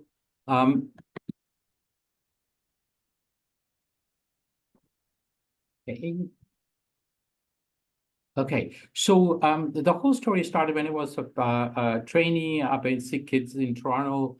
My first week, I think, that I had to take care of a newborn baby with a very, very rare brain tumor for which we have no cure at that time, still have no cure. And so after doing the initial workup and getting to the bottom of the diagnosis, I had to have a chat with this mom. I have to tell her that we don't have an effective treatment. The baby is too small. I don't want to go into treatments that will not work and might harm the baby. And the question the mother asked me was, what do you mean you have no treatment? This is Sick Kids. This is Canada. This is Toronto. You're not supposed to say things like that to me. So I take that to heart. So I continue to work on that for almost 20 years now since we moved to Calgary. And we had the first breakthrough a few years ago when we were able to get viable tissue from this tumor. And my students worked on it, and they found exactly what is driving this particular tumor, the oncogenic driver. So very briefly, so what we have to do, so when your baby is in the embryological stage, cells have to grow and proliferate and so on and so forth, which happens only when you have cancer. So nature came up with a way to find a balance to allow cell growth and proliferation, but stop it after the baby is born. So this is mediated by a bunch of proteins that show up during embryology, embryonic development, and block the tumor suppressors to allow the cell growth to take place, let the baby form, then they disappear, and then the tumor suppressor come back. That's why we don't get tumors. But we found out in this baby's tumor, for some reason, that protein that's supposed to disappear stays around. We don't know why. There's no biological reason. This pure random act of violence that this protein stays around. So we published that paper. So this picture shows there's a protein that stops the tumor suppressors for the baby to form. Then it comes back and allows the tumor suppressor to take place. So we published this information, identification of the molecular driver, and then we worked on finding a drug that would interfere with the activity of the protein. So we wanted to play the same game. So if the protein is blocking the tumor suppressor, we wanted a drug that would block the protein, allow this tumor suppressor to work. So after going through a number of, we used bioinformatics and molecular modeling, came up with a drug that we were able to show this protein has a higher affinity to this blocker protein and then allow the tumor suppressor to work. So this is an example we did in vitro assays. This is an in vivo assays. 4 mice were given same amount of the tumor, and half of the 8 mice, half of them were treated with a placebo, half of them were treated with our drug. We call it Teresagenics. That's what my student wanted to name after Mother Teresa.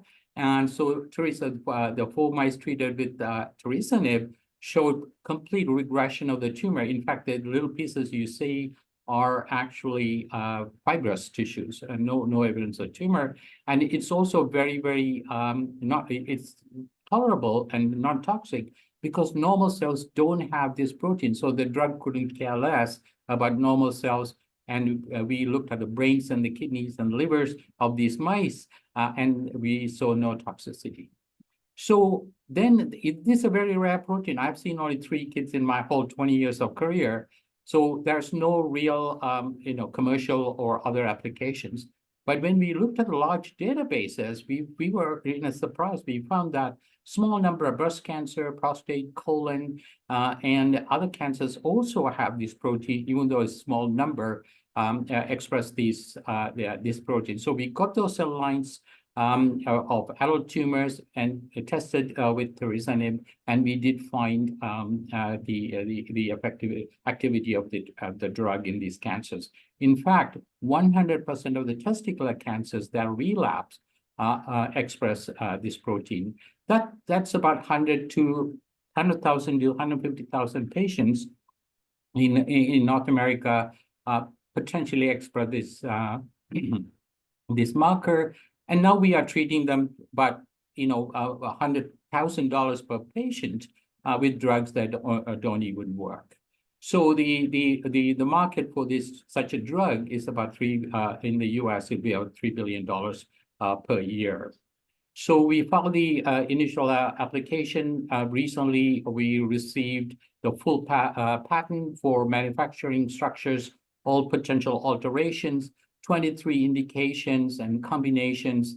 In fact, every one of those we filed were found to be novel and valid by the patent office. We just received the approvals. So where we are now is we have completed discovery. We completed preclinical. We are waiting to get the approvals from IND and my adult colleagues at the Tom Baker Cancer Center are interested in doing a small clinical trial, especially for testicular cancer. I was told that we have nothing to give these patients, and if we show safety and if there's a clinical trial, even for 10 patients, we will be able to do a clinical trial. In children, it will be difficult because the numbers are very small, but we also find other pediatric cancers also express this marker. The beauty of this thing is within about 20 hours, we can tell you a tumor specimen we got actually has this marker, this biomarker, so we can actually stratify the patients for those who can be treated with these medications. who are our competition? I know large pharmaceutical companies have a program, especially with the RACE Act. You heard about that. The Congress passed that every company has to do a certain amount of pediatric cancer research. And many of these companies are working on it. But I'm an insider because of my clinical trials. As far as we know, there are no drugs available to treat this oncogenic pathway. So our customers are clinical trial groups, investigator-initiated trials. Patient Foundation, for example, Kids Cancer Care Foundation supports me, and Pharma sponsored clinical trial. Revenue would be licensing, acquisition, and paying customers. We have interest from Tom Baker Cancer Center and adult oncologists, as well as clinical trial centers right now. So this is our team. I get immense help from Innovate Calgary, met with a bunch of people, and I have funding for research that's secured, and we have small amounts of money for commercialization, but we're asking funding for me to get a person with the business development, investment, commercialization expertise. We take this off, and of course, mentorship. So what I want personally is never having to say no to a parent who is asking for our help. Thank you so much. Thank you, Aru. We don't have time for questions right now. However, there are a couple of questions that are popping up in the chat.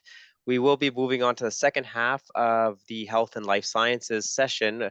So I'd like to welcome my colleague Diana Shaw to the floor. She will be taking over the chair of the second half of the session. Again, I thank all the presenters thus far and the audience and their participation. There's a lot of active engagement here.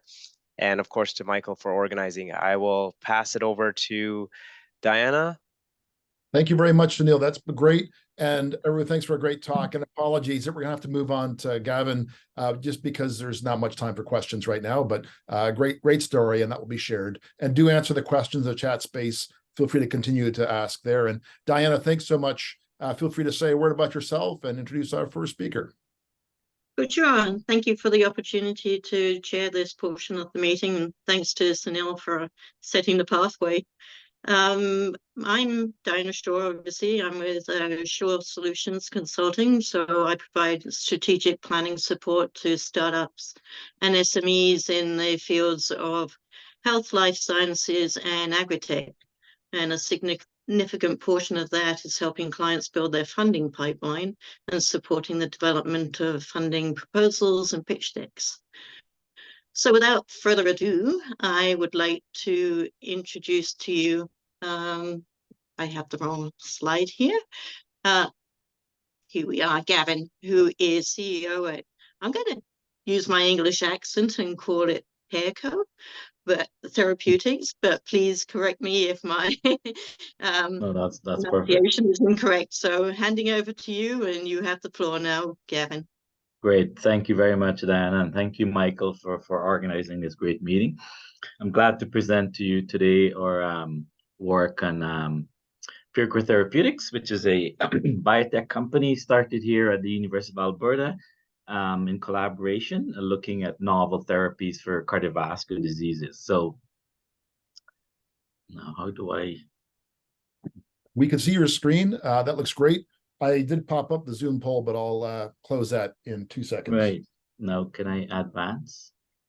You should be able to advance using your right, left, hopefully keys. Yeah, it's not advancing for some reason. No. Okay. If you wish, share. if it doesn't work, then maybe email your presentation, and we're going to swap pitches with Sumrita. Just try one more time for a second, and then Sumrita, are you on deck? Yes, I'm ready. Okay. If you're not having luck, Gavin, maybe we can just do a quick swap if that's okay. You want to spend another second trying? It should be the right, left keys on your keyboard. I'm not quite sure if your keyboard. I'll stop sharing then. Okay, great. Apologies for that. And Sumrita, feel free to introduce yourself and share your slides. And kick off. We'll just do a swap. Apologies for that. Looks good. It's coming up, and just full screen. Yes, give me a second. I'm just trying to. Sorry. So take your time.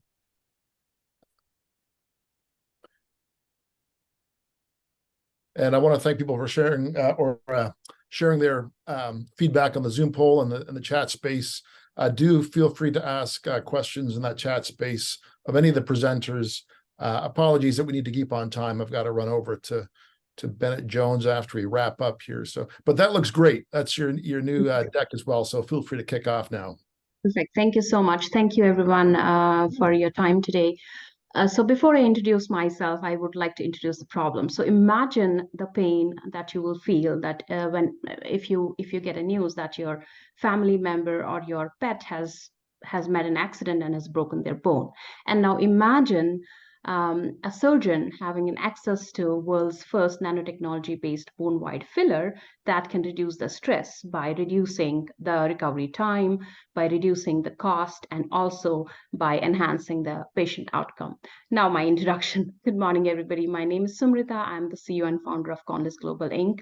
I have a strong background in regenerative medicine, focusing mostly on repair of cartilage and bone. So the problem that Conlis is addressing is bone voids. Those are generated by fractures and osteoporotic injuries, and they can impact healing, and they can also lead to future fractures. Now, talking about the fractures, there were around 178 million fractures globally, of which 6.3 million were in US alone. And these fractures can range from hairline, which is a minor fracture, to a segmental, which is a major fracture. So bone wide fillers are used from hairline to segmental fractures, all through all different types of fractures. Before we go into what are the solutions, of course, there are many types of bone wide fillers. Those are available in the market. I would like to introduce our product, which is world's first nanotechnology-based bone-wide filler, which has a composition of nanohydroxyapatite and calcium sulfate. This is a patented technology because nanohydroxyapatite is not available as such as a raw material. So nanocement is a synthetic bone-wide filler. Being nano, it mimics the natural bone. It promotes healing and recovery, remodels into the host bone, and the most striking feature is that it acts as a very excellent drug delivery vehicle. Thus, all these properties lead to better patient outcome, and that is the focus of doing R&D into regenerative medicine. It also reduces the OT and surgery times. It has a very long shelf life, easy and quick setup that we see in the next slides, and it promotes a balanced bone growth, which is because it has a very good osteoconductive and osteoinductive properties, mimicking natural bone. And of course, I did mention that it can be augmented with antibiotics, stem cells, and other regenerative agents like BMPs, etc. Now, looking at the competitive landscape, we do have competitors available in the market. Bone-wide fillers are there from a long time, but they do have limitations like poor mechanical properties. They lack osteoconduction, and they have an unpredictable resorption rate. And most of them, majorly synthetic ones, are able to induce immune rejection reactions, and they have an unpredictable bioresorption rate. And looking at the chart here, we have done an extensive competitive analysis, and nanocement has shown us higher mechanical strength, compressive strength, resorption rates are very efficient, and we are able to sell this at a very low price, which is one of the attracting features for healthcare. So how did we synthesize this? So nanocement has been synthesized using a patented technology by mixing two important components, nanohydroxyapatite, calcium sulfate. We let it set for 15 minutes, and you get a cement kind of it's a cement which is ready within 15 minutes of the synthesis.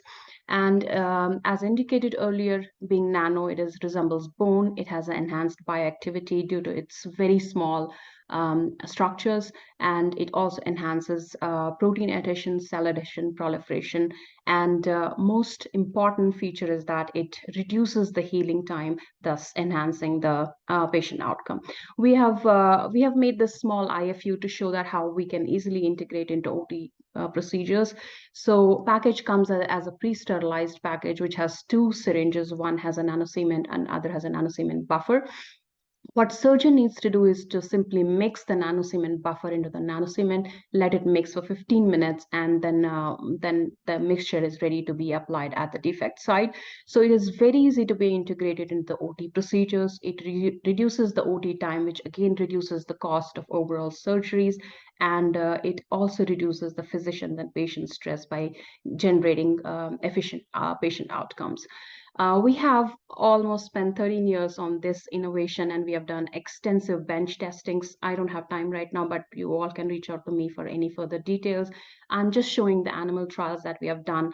We have created craniofacial defects in rabbits, and we have shown that nanocement versus MT, and we could see a difference in recovery from 8 to 12 weeks, which is also proven by high mineralization. In case of MT, we can see low mineralization versus nanocement, which has shown a high mineralization over a period of 8 to 12 weeks. And these results are further confirmed by mesentrichrome and alzarin red, which stains the calcium, indicating that there are calcium deposits around the defect site, which is enhanced by nanocement. We have done head-to-head with our predicate. We are sure that we will fall under 510K, so we have already done head-to-head comparison. Physical characteristics like SEM, FTIR, and XRD are similar to our predicate, which confirms that we are able to go to 510K and prove that substantially our product is substantially equivalent to our predicate, but mechanical characterization is way higher than our predicate, which is of course very, very important for such applications.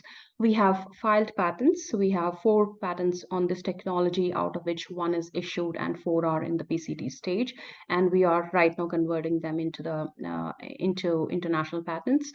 And our ask here is $1.68 million, and we would be using these proceeds for GMP manufacturing, preclinical trials, validation, regulatory submission, marketing, and branding and sales.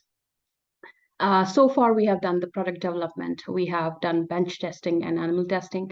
We have patents; those are issued, and we are right now in process of regulatory submissions. We are accumulating data, and we are asking downstream. We are looking at scaling the product up at the GMP manufacturing scale and regulatory submissions.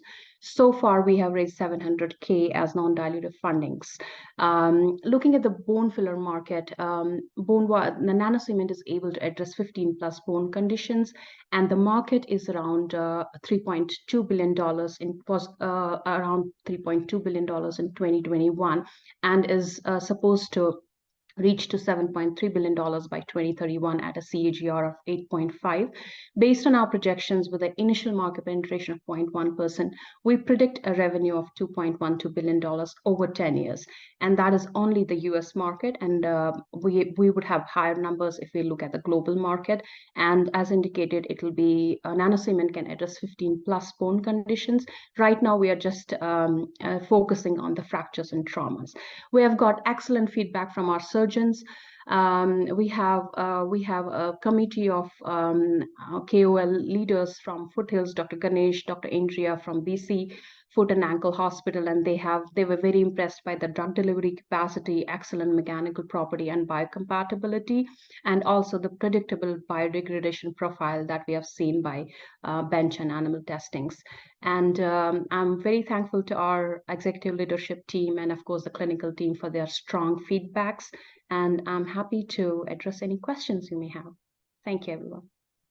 Thank you, Sumrita. We have about a minute and a half, so there is one question in the chat there that asks how long does one have to apply the nanocement? Like how much working time do you have? So actually, that is one more additional point which I wanted to leave to audiences. Sorry, give me a second. So what we have recently done is we had a meeting with key opinion leaders, and they suggested us if a product has a variable mixing time, then it is always good, because for the surgeries, those are very critical, and where you have less time, you can mix it for less minutes, and if you have more time, you can change the concentrations. So essentially what we have done is we have kind of optimized the concentration of buffer and the nanocement, and we are able to have a very range of from maybe 2 minutes to 15 minutes. So when you are increasing the concentration of nanocement and decreasing the concentration of buffer, your time of setting is less, and vice versa. Time of setting goes higher, much higher, if you are reducing the concentration of the nanocement and increasing the concentration of the buffer. Okay, thank you for that. And thank you very much for your presentation. I do appreciate it. I'm not sure, Michael, are we going back to try Gavin? Sure. Or are we going I haven't. Gavin, did you want to try to? Sure, I can try my slide again. Okay. So. And feel free to keep on asking questions for Sumrita in the chat space. I'm just going to end the poll, so just wrap up any feedback there if you're just on the form. 3, 2, 1. Okay, I'll share the results, and great work. While you're setting up, I'm just wondering about your manufacturing options. Do you have companies in place or other partners to produce either in Canada or elsewhere, Sumrita, for your cement? Yes, Michael, we do have ISO facility back in India, as the product was developed in India during my PhD. It's a product of my PhD and postdoctoral research. So we do right now have a facility, but we are also kind of talking to people here in Calgary and other provinces to set up a facility here in Canada. But if anybody, or Michael, you have any leads, we are happy to explore that. Okay, is there anything that you'd be looking for in terms of a kind of production, a scale, or a location, or any new components that you want to integrate, polymers or otherwise? We are actually, I think our bigger goal right now would be the incorporation of antibiotics, and that is one of the, I would say that is one of the products that is a high demand. There are a few products, those were approved by FDA as a breakthrough devices. So antibiotics would be first, and then bone morphogenetic proteins would be something next product line that we are interested in working on. Fantastic. Thanks so much, Gavin. Just feel free to full screen that. And okay, sure. Look, should be good now, I hope. Okay, great. Great. So, yeah, great. Thank you again for having me. So our company is PEARKO Therapeutics. We're looking at new biologic therapies, and our major discoveries about this pathway, apelin plus, apelin pathway. These are native peptides in our body, but have very, very short half-life. So we have discovered every single enzyme that breaks down this peptide in our body in the last 15 years, and we have made a very stable analog of this. And we have targeted towards pulmonary arterial hypertension, in part because there is a need for new therapies, but also it's one of those diseases that will get fast-track approval by the FDA. So this is our analog. It's a discovery from the University of Alberta with John Bederas from chemistry. It's patented in Canada, US, and Europe. Full protection there. And that's our molecule. We're proposing a IV therapy for pulmonary arterial hypertension. This is our preclinical model. This is an FDA approval model of Sugen and hypoxia in rats, in which we have tested this analog. And this is some of the images you can see in the top panel there. These are CT scans of the lungs. You can see how disordered the vasculature is in the middle with pH, and the rescue you see with apelin analog on the right. You can see the blood pressures in the right side of the heart, which reflects what's happening in the lungs. Very elevated, almost the systemic pressures.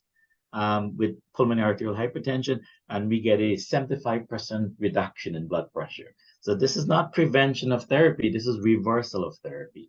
So these animals already have PEH when we're giving our therapies.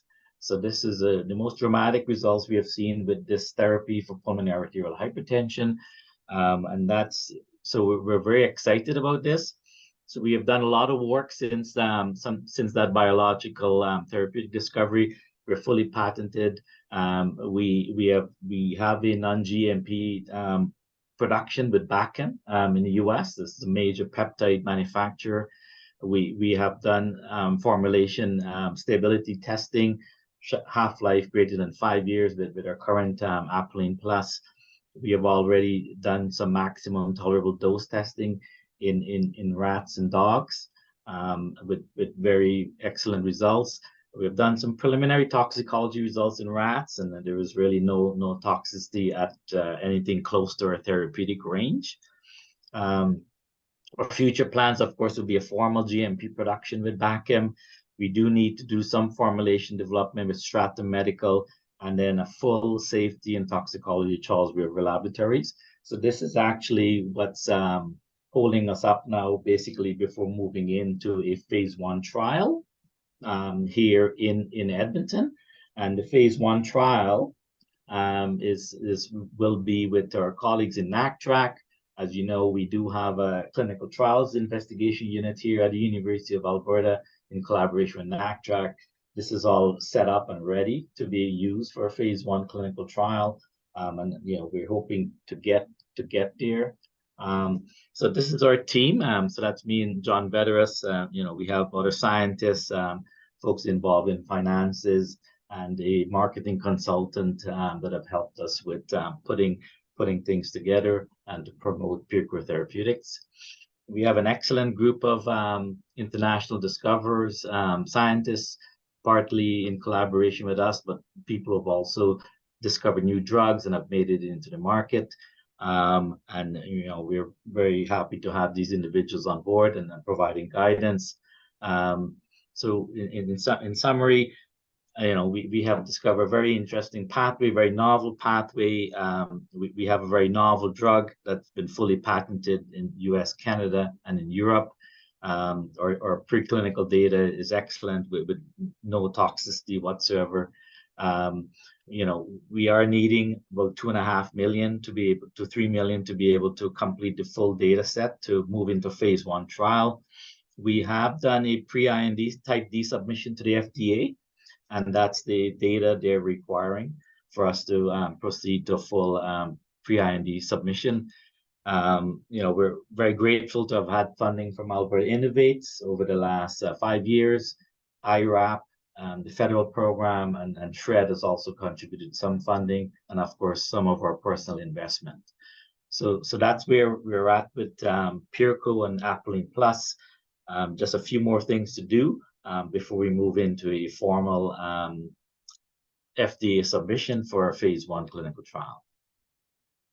Thank you.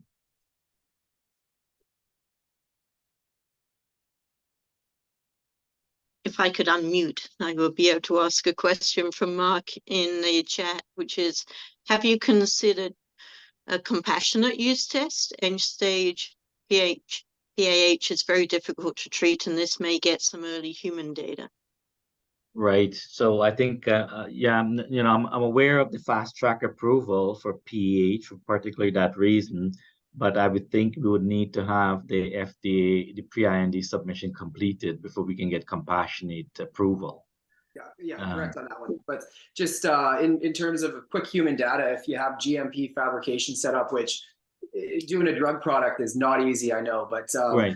It's a way to get some good human data. Like I had a end stage pulmonary arterial hypertension patient come through my emergency 3 times in the last month because of breathlessness. And I mean, what can we do other than give them more fentanyl? So it's an area you might be able to get traction quicker. Right. And Bachem can easily switch this into a GMP production. No doubt. I mean, they're the world leading supplier of peptides, right? So they would not have a problem making that switch. I mean, we do need the financial support to be able to do that. So both Amgen and Bristol Myers Squibb are in this space. but they went after the receptor agonist, the bias receptor agonist, which has failed. None of those drugs have made it into clinical use. What we have done is look at the native analog and stabilize it by discovering every enzyme that degrades it and make modification that prevents the native peptide from being degraded. So the half-life now is 15 hours rather than 5 minutes. And it's very, very potent. So, I mean, the results we're seeing with the rat, which is the animal model that's approved from FDA, is absolutely tremendous. And huge impact also on the right side of the heart and right-sided heart failure, which of course is what drives the mortality in patients with pulmonary arterial hypertension. Thank you for that. And so are you hoping to sort of enter through FDA approval into the US market ultimately? Or would you do a sort of soft launch in Canada and then hope to expand? No, absolutely. We have engaged Health Canada already. And we do have a colleague here at NACTRAC who's very good at the Health Canada approval, but I think getting the FDA approval is a big step in terms of getting the Health Canada approval. So Absolutely. So you'd need to do clinical trials down in the US as well, because they usually want the US population. Absolutely. And for the economics too, we would want to, of course, get into phase 2, phase 3 trials in the US. A phase 1 trial, the basic PK safety data can get easily done here in Canada and in NACTRAC. And of course, for that reason, and of course, it's a Canadian discovery, we would need Health Canada approval. So we're on that. I think just the FDA approval will just be such a good benchmark to be able to move quickly into getting Health Canada approval. And our patent has been accepted now also in Europe. So brilliant. Thank you so much for that. And please monitor the chat just in case there are some further questions, and really appreciate your presentation there, Gavin. Thank you. Thank you so much. Just stop sharing your screen there if you could, and Marc's up next. Okay, out of the way. So while we're preparing for Marc Curiel is the founder and CMO of Mark 32, who's on deck right now and has been working. I've got the results of the post here. So if you'd like to go in presentation mode, Marc, and then you have the floor. All right, I'm unmuted as well. Able Yes. to hear me coming through A-okay? Yes. Love it. So, hey, I'm Marc Curiel. I'm an emergency physician, and I'm the founder of Mach 32. If I seem a little distracted, it's because I have a 3-year-old with a fever sitting in the other room. My childcare plans were a little bit derailed today. I think that's not new for anybody right now in the viral storm that we're seeing this fall. But right now, I'm actually focusing on hemorrhage and pre-hospital hemorrhage and trauma management. Or what does that mean? Well, I want to stop patients from bleeding to death, preferably before they reach the emergency room. And why do I care about hemorrhage? Massive hemorrhage is a massive problem. A lot of people don't realize this, but almost 10% of worldwide deaths are due to trauma every single year, and about half of those are directly related to bleeding to death. And this affects some really important demographics. So for example, soldiers. Hemorrhage is the #1 preventable cause of battlefield death. And all NATO militaries are extremely interested in this right now with the current geopolitical climate in the world.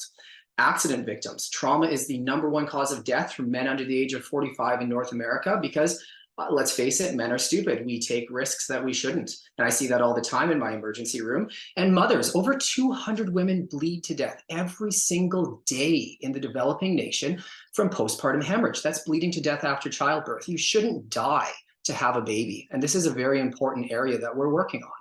And how are we going to address this? Well, I Am Safe, which you can consider an EpiPen for trauma.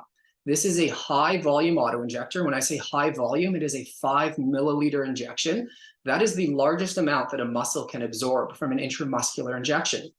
For example, EpiPen is actually a 0.3 milliliter injection. So we're over 15 times the volume of a standard auto-injector.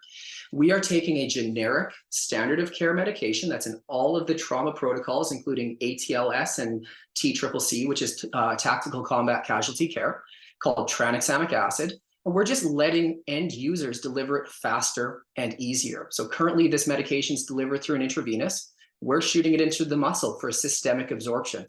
Why does faster matter? The quicker you give it, the better patients do. A recent meta-analysis with over 70,000 patients suggests as many as 70% of these patients could be saved from bleeding to death if the medication is given immediately.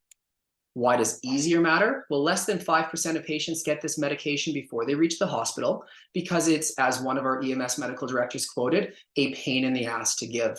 And I bet you didn't know this, but 1/3 of EMS in North America are not actually licensed to give intravenous medications. That's where auto-injectors come in. Now, we know that when you give the med before you reach the hospital, you have reduction in mortality, you have fewer blood transfusions, and you have shorter hospital stays. This is American data, and it results in significant cost savings for all comers. So it is a very safe and cheap medication that saves lives, but it also saves money. Where are we with our technology? We have a beta prototype. It's been hands-on tested by end users, including EMS, tactical police, military, and firefighters. We can deliver the 5 ml dose in under 2 seconds. And we actually had a recent large pharmacokinetic trial that was completely funded by a allied military partner here. And their conclusion is our auto-injector is at least comparable to the current standard of care, which is intravenous. The PK profile is fantastic.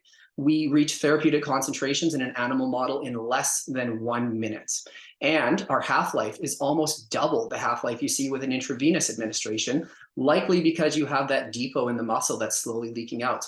So we have a very favorable PK profile, and we have actually 3 different military groups actively looking to test this in a hemorrhage model next, which is what we're moving forward to.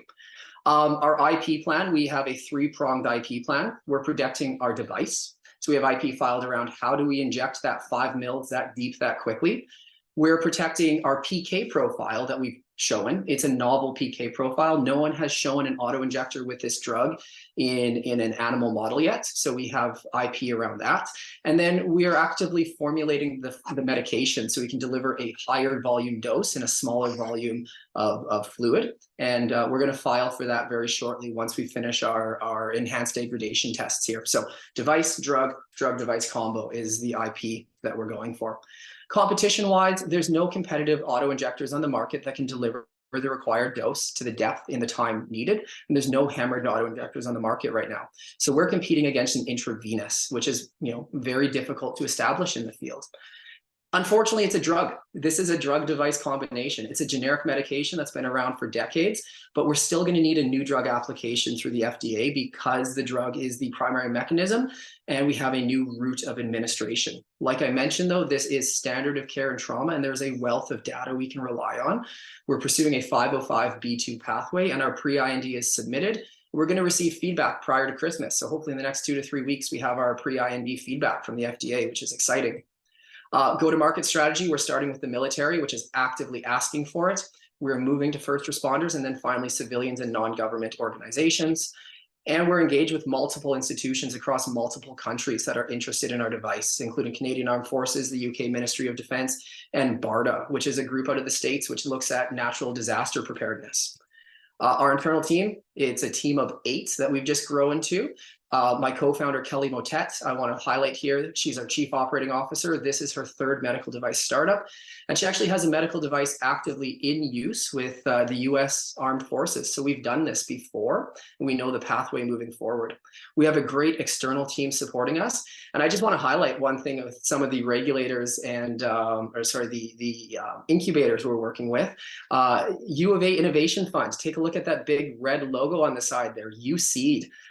University of Calgary is invested in a U of A alum here. So let's see if we can get U of A on board, stopping people from bleeding to death as well. In terms of, I don't know why I can't, our current raise. Well, we've done 3 safe rounds, friends and family, to the tune of just over 1.5 million Canadian to get us the animal tests and the military interest. We are getting ready for a priced equity round. This will take us all the way to being ready for first in human phase 1 clinicals. It's going to be $5 million that we're planning. We have about 5 different large grant applications going in right now too, but they're very long lead times, 9 to 12 months for review. So that's why we're actively raising. Like I mentioned, this will get us ready for first in human phase 1s. And there's one thing I want to leave everybody with here. In medicine, there's a saying that I like to use: all bleeding stops eventually. So try and help us make that bleeding stop while the patient's heart is still beating and save some lives. Thank you. That's a great way to finish off. Thank you. So yeah, hopefully there's a couple questions out there. Well, I mean, just personally, for the actual administration itself, is the auto-injector reusable? No, so the auto injector is not reusable. It's single use. It contains a sharp, so there's going to be blood and bloody fluid exposure. It does need to be disposed like a needle or like an other auto injector, like an EpiPen. Our current expected shelf life is between 18 to 24 months, but that depends on the enhanced degradation of our final drug formulation in the primary drug container. So there is some recycling of devices there as well, just based on shelf life.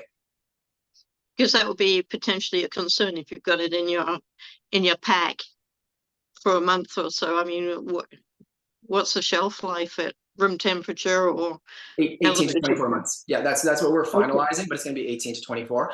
It's a very stable water soluble molecule, so it actually has quite a favorable room temperature profile. That's one of the things the military is very interested in, is you can't have cold chain on this, and we don't.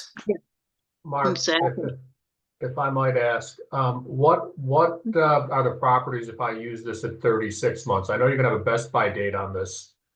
But what is the, sorry, I didn't hear. Do you have any idea what the properties would be like if someone were to use this, say at 28 months or 30 months? So you've got your best by date on it. I find an old one in my pack. Am I better off not using this? Or no, so safety profile of the drug is fantastic. The therapeutic window from like what is the effective dose to what is a toxic dose is almost 20. Very, very tolerable. The other great thing is it doesn't increase blood clots. Like it's a blood clotting medication, but when you use it in trauma, patients actually have less DVTs, less strokes, less heart attacks. Sorry about that. But in terms of the longer you leave it, the more crystallization you're going to see, the slower absorption likely, and just overall degradation of the drug. So it's just going to be a smaller dose, right? So it's, but most of the protocols recommend every 4 units of blood you repeat dose. So it's just, you might need to repeat dose sooner. Thank you. And there's a question for Michael in the chat which says the defense industry doesn't care about patents, which is probably helpful, but how bulletproof are your patents as you broaden into your accessible market?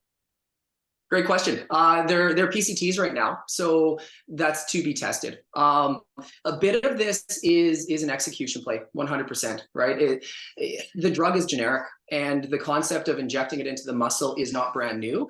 We're the first people who have actually operationalized it. It's harder than it looks. People have been talking about doing this for almost 7 years. We are the first group that both our DoD in the States and DND in Canada colleagues have actually seen successfully inject that volume intramuscular that's needed. But people can reverse engineer a widget, right? Like how many auto injectors are on the markets, right? So the real protection, honestly, and maybe I shouldn't be saying this in a public forum, is not 100% around the widget, the auto injector. It's around that pharmacokinetic profile that we put the PCT out on, right? How quickly does it get absorbed? How rapidly is that half-life? Because this is a novel way that we've shown we inject it. And then part of it's execution. Prove to those end users that we have a rugged, reliable device that they want to put into their regimen. They're not going to change what they stock if another one comes along. So I guess the basic answer to that is the patents are there. The patents are important, but the patents aren't a 100% wall to block people because it's a generic medication. Yeah. Thank you. And moving right along now to Michael to the next section. Okay, Diana, thanks so much for chairing. And I'm going to hand it over to Stephen, who's our next chair for our last session this morning. Thanks, Stephen, for coming in from Toronto, I guess. Absolutely, absolutely. But everything's doing well here. It's great to see everybody, and I thank you for the opportunity. And we have 2 presentations today, and I will ask the first one to get up set here. Yeah, if you could just share your screen, then we can get rolling, Pankaj. Mr. Purwa with Farmers Legacy Biotech. Looking forward to Yeah, hearing I your gonna conversation.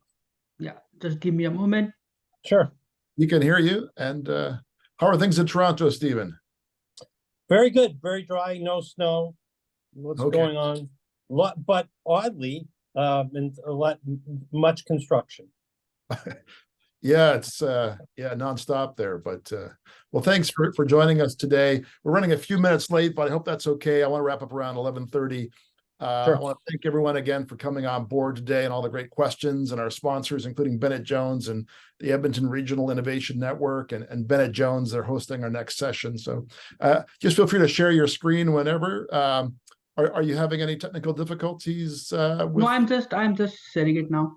Okay. Yeah, just go down to share screen and feel free to introduce yourself briefly and then kick off. I want to thank people for hanging out. A lot of you have been here all morning. I know we've seen a lot of talks already, a lot of great questions, and really appreciate all the input. Just full screen and then you're good to go.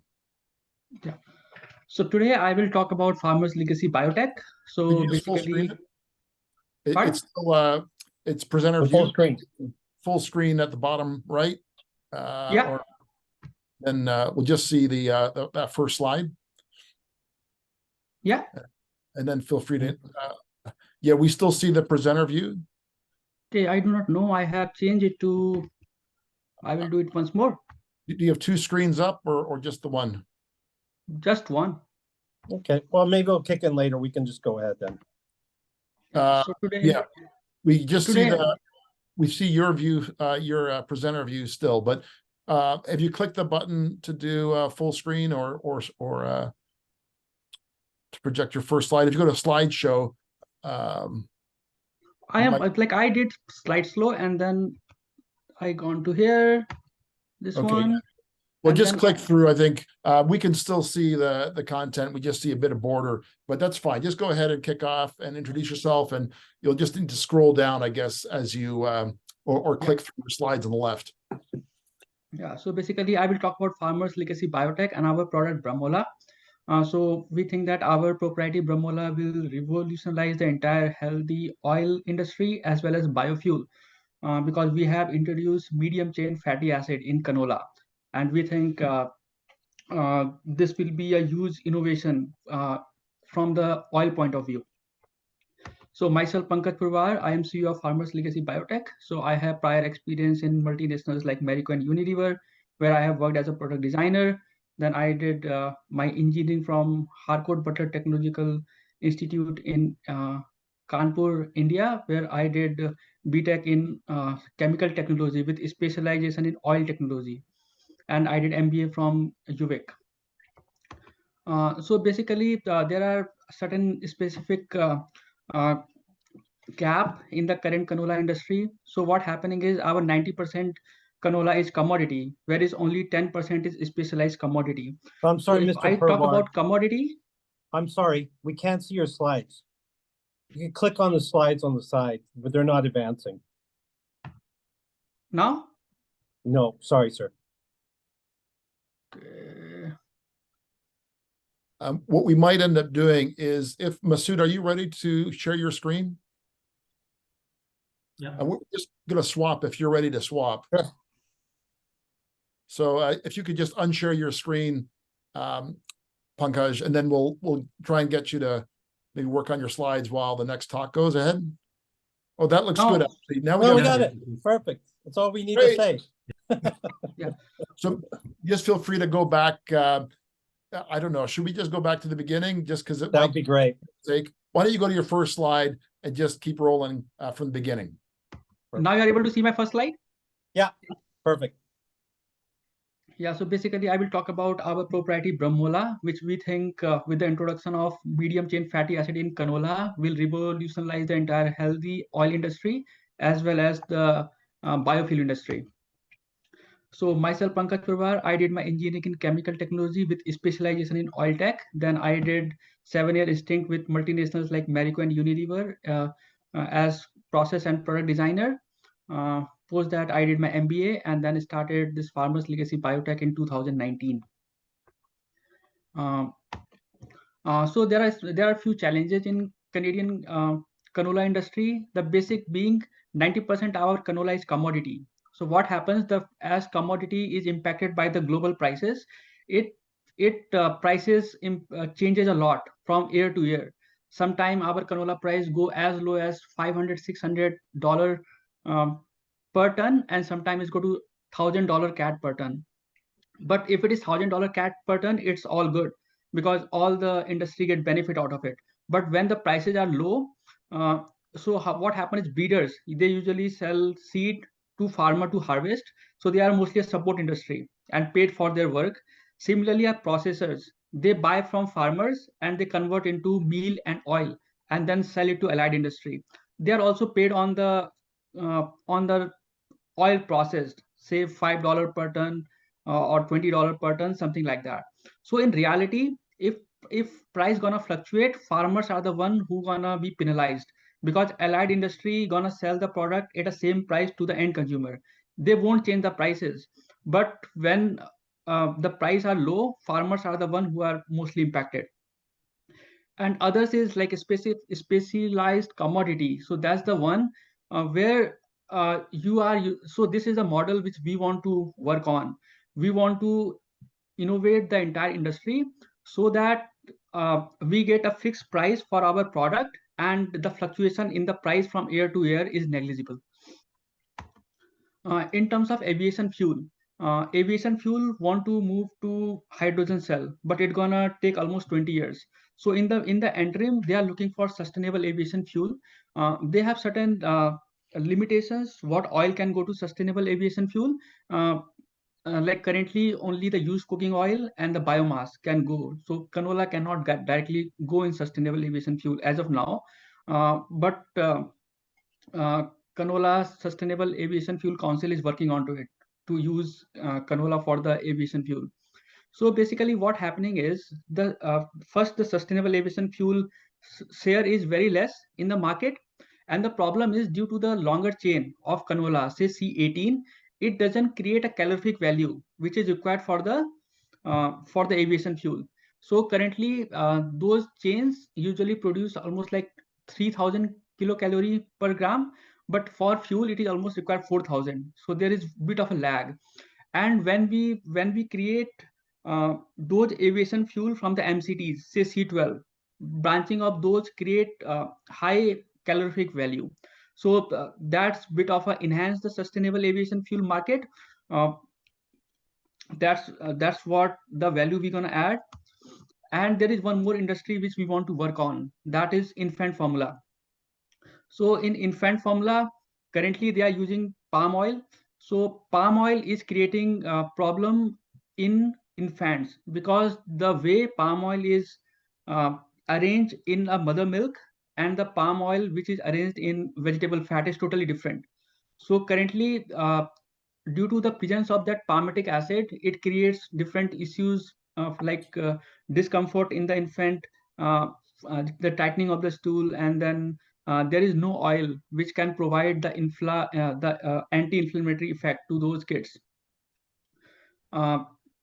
There are different requirements for infant formula like SFA, MUFA, PUFA, saturated fatty acid, monounsaturated fatty acid, and PUFA has to be 1:1.3:1. LA is to ALA, linoleic acid is to alpha linoleic acid. Those were the technical requirement for infant formula. It has to be 6.1 to 16.1. And currently it has been handled by mixing different oil. So for saturated fats, we add palm oil and coconut oil. For unsaturated, we use soybean oil, canola oil, and sunflower oil. And those oil are interesterified. That means that the fatty chain are made as equivalent to the mother's milk, but due to the technical challenges or due to the process challenges, it cannot be made as equivalent as possible. Maximum it can go to 70 to 80% conversion. So the 30% which is not getting converted is creating a problem here. So now what our solution is, so first we want to make it canola, or we call it brahmola, as a specialized commodity so that we can fix a problem. So currently Nexera, whatever is the price of canola, it is almost like 1700 CAD per ton is its price, and it doesn't impacted by the canola prices, whether it is high or low. because it has certain supplier and certain buyer. So Corteva is the one which has the entire Nexera variety currently, and they sell it to farmers, and farmers sell it to a different designated buyers, which Corteva has already signed partnership with. So that is a similar arrangement we're gonna do with our Bramola, but we wanna work on both the infant formula as well as aviation fuel. Our Bramola, what we have tested yet is 22% MCFA. So it has 30%, it meets the SFA MUFA PUFA specification of 1:1:1.3:1. And then it has LA/ALA of 3:1, which is better than what industry requires. And it doesn't have palmitic acid at all. So that will give benefit to infant formula, whatever the current industry is lacking. So current industry has palmitic acid free infant formula, but they are very, very few, and the customer need a bit of a education in order to understand the differences. So with this one, first, there is no mixing of oil required. The company doesn't have to source different oils. Bramola is just enough. Just put it into interesterification. We need to work on interesterification. So we will work onto it later this year, like later next year. And for Bramola to be used as aviation fuel, we are working on this as well. So there is University of Alberta has a capability to analyze this Bramola. So we are looking for a bit of a funding at the moment. Once funding gonna come, so infant formula as well as the aviation fuel work gonna get started.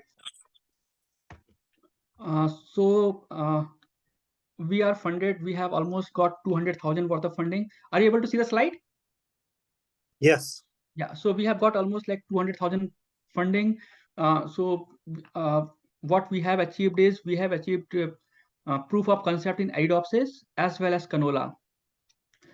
So currently, all the gene editing work is being conducted at University of Calgary.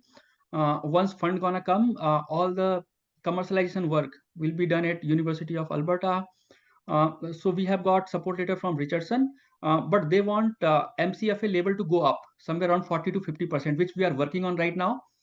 So we have achieved 22%, but we are working to make it almost like 40 to 50%, so that we can cater to some more applications in the future. So we are supported by Foresight, and we are also done the few of the programs offered by Platform Calgary.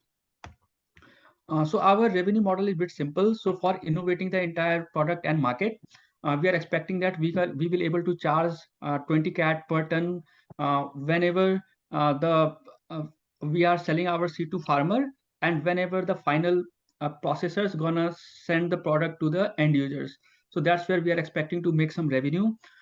So this revenue model is currently in place. So Canola Grower Association, they charge somewhere around $2 per ton per 2 CAD per bushel from the farmers. So like this revenue model is not new in the industry. So it is already practiced by different individuals. So in terms of our total addressable market, serviceable available market, and total obtainable market. So in terms of global market, if we see, aviation fuel is somewhere 360 million metric ton, and whereas infant formula is somewhere around 0.1 million metric ton. If we see about the North American market, it is somewhere around for aviation fuel, it is 2.3 million metric ton, and specialty oil consumption in infant formula is somewhere around 50,000. So what we are working on, so we are planning to launch it on 2026, because this seed need to get approval from CFIA. We have not applied CFIA approval yet because we didn't have herbicide tolerant line. So right now, whatever 22 MCFA line we have produced, so we are creating a herbicide tolerant characteristic to it, and then we're going to apply for the CFIA approval.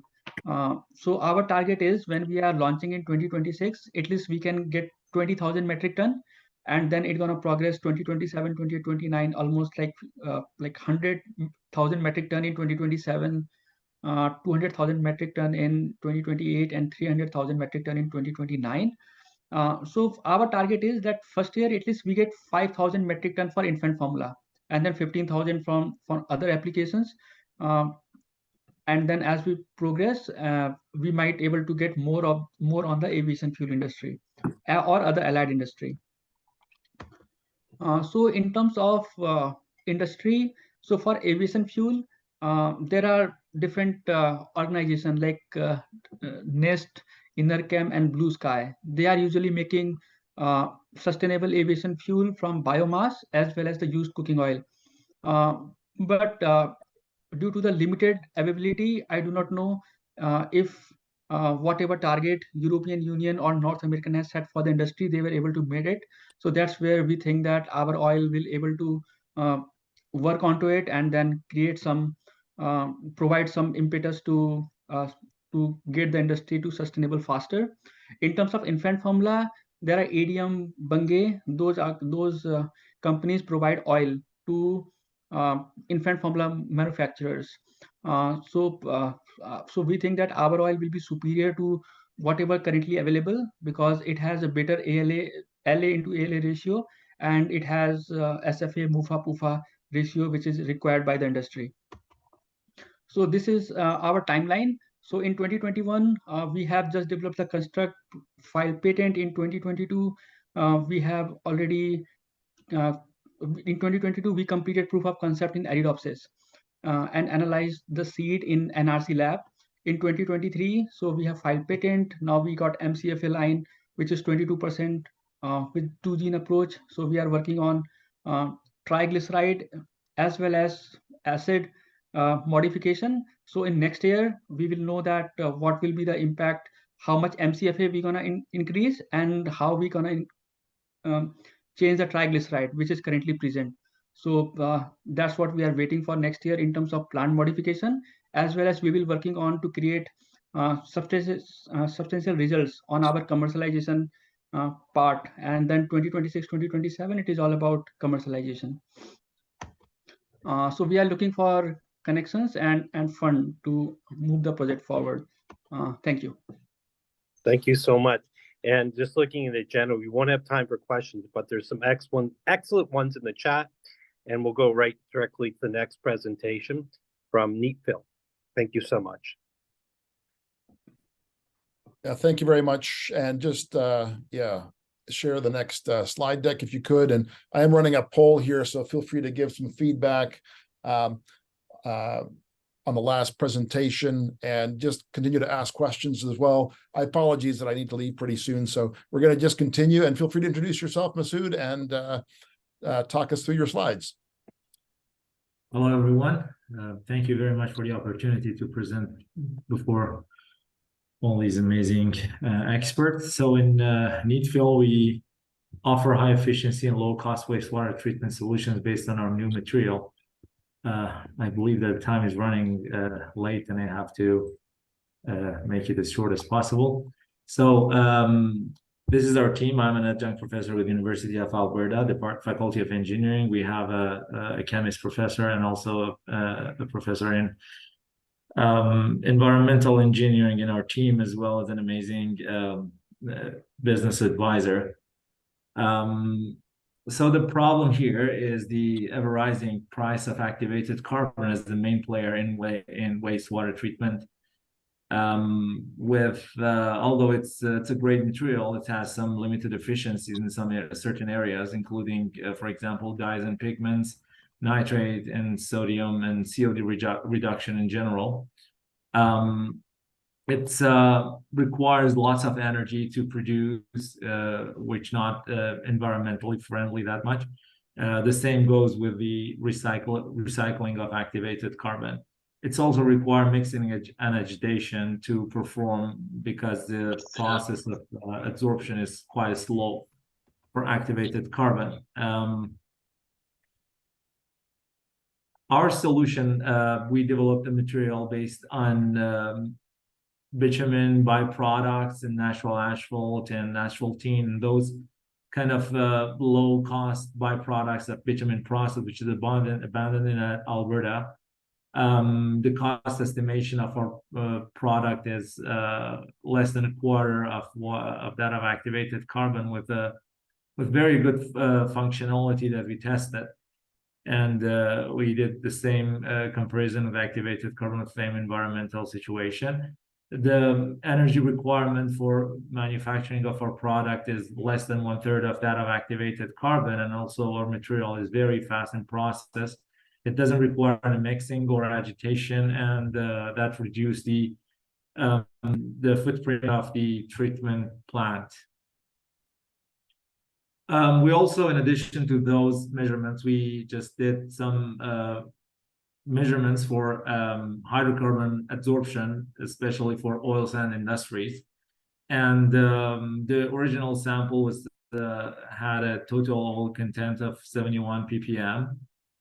We passed 1 liter of that liquid through 10 grams of our product, which results in reducing the total content to 0.4, while activated carbon just reduced it to less than half, or a little bit over half. So it's a great comparison here, and that value is is much less than the requirement by the government of Alberta for tailing ponds, which is 1 ppm.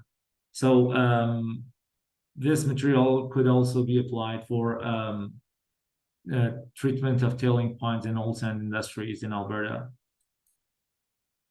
The market opportunity for this industry is quite large. So beside the oil sand challenge of Alberta, tailing pond challenge of Alberta, we're targeting 10% of Alberta market with the next 2 years of operation, which will be about $2 million. If we make a direct comparison with from our material with activated carbon, the results are amazing. So it's absorption capacity of our material.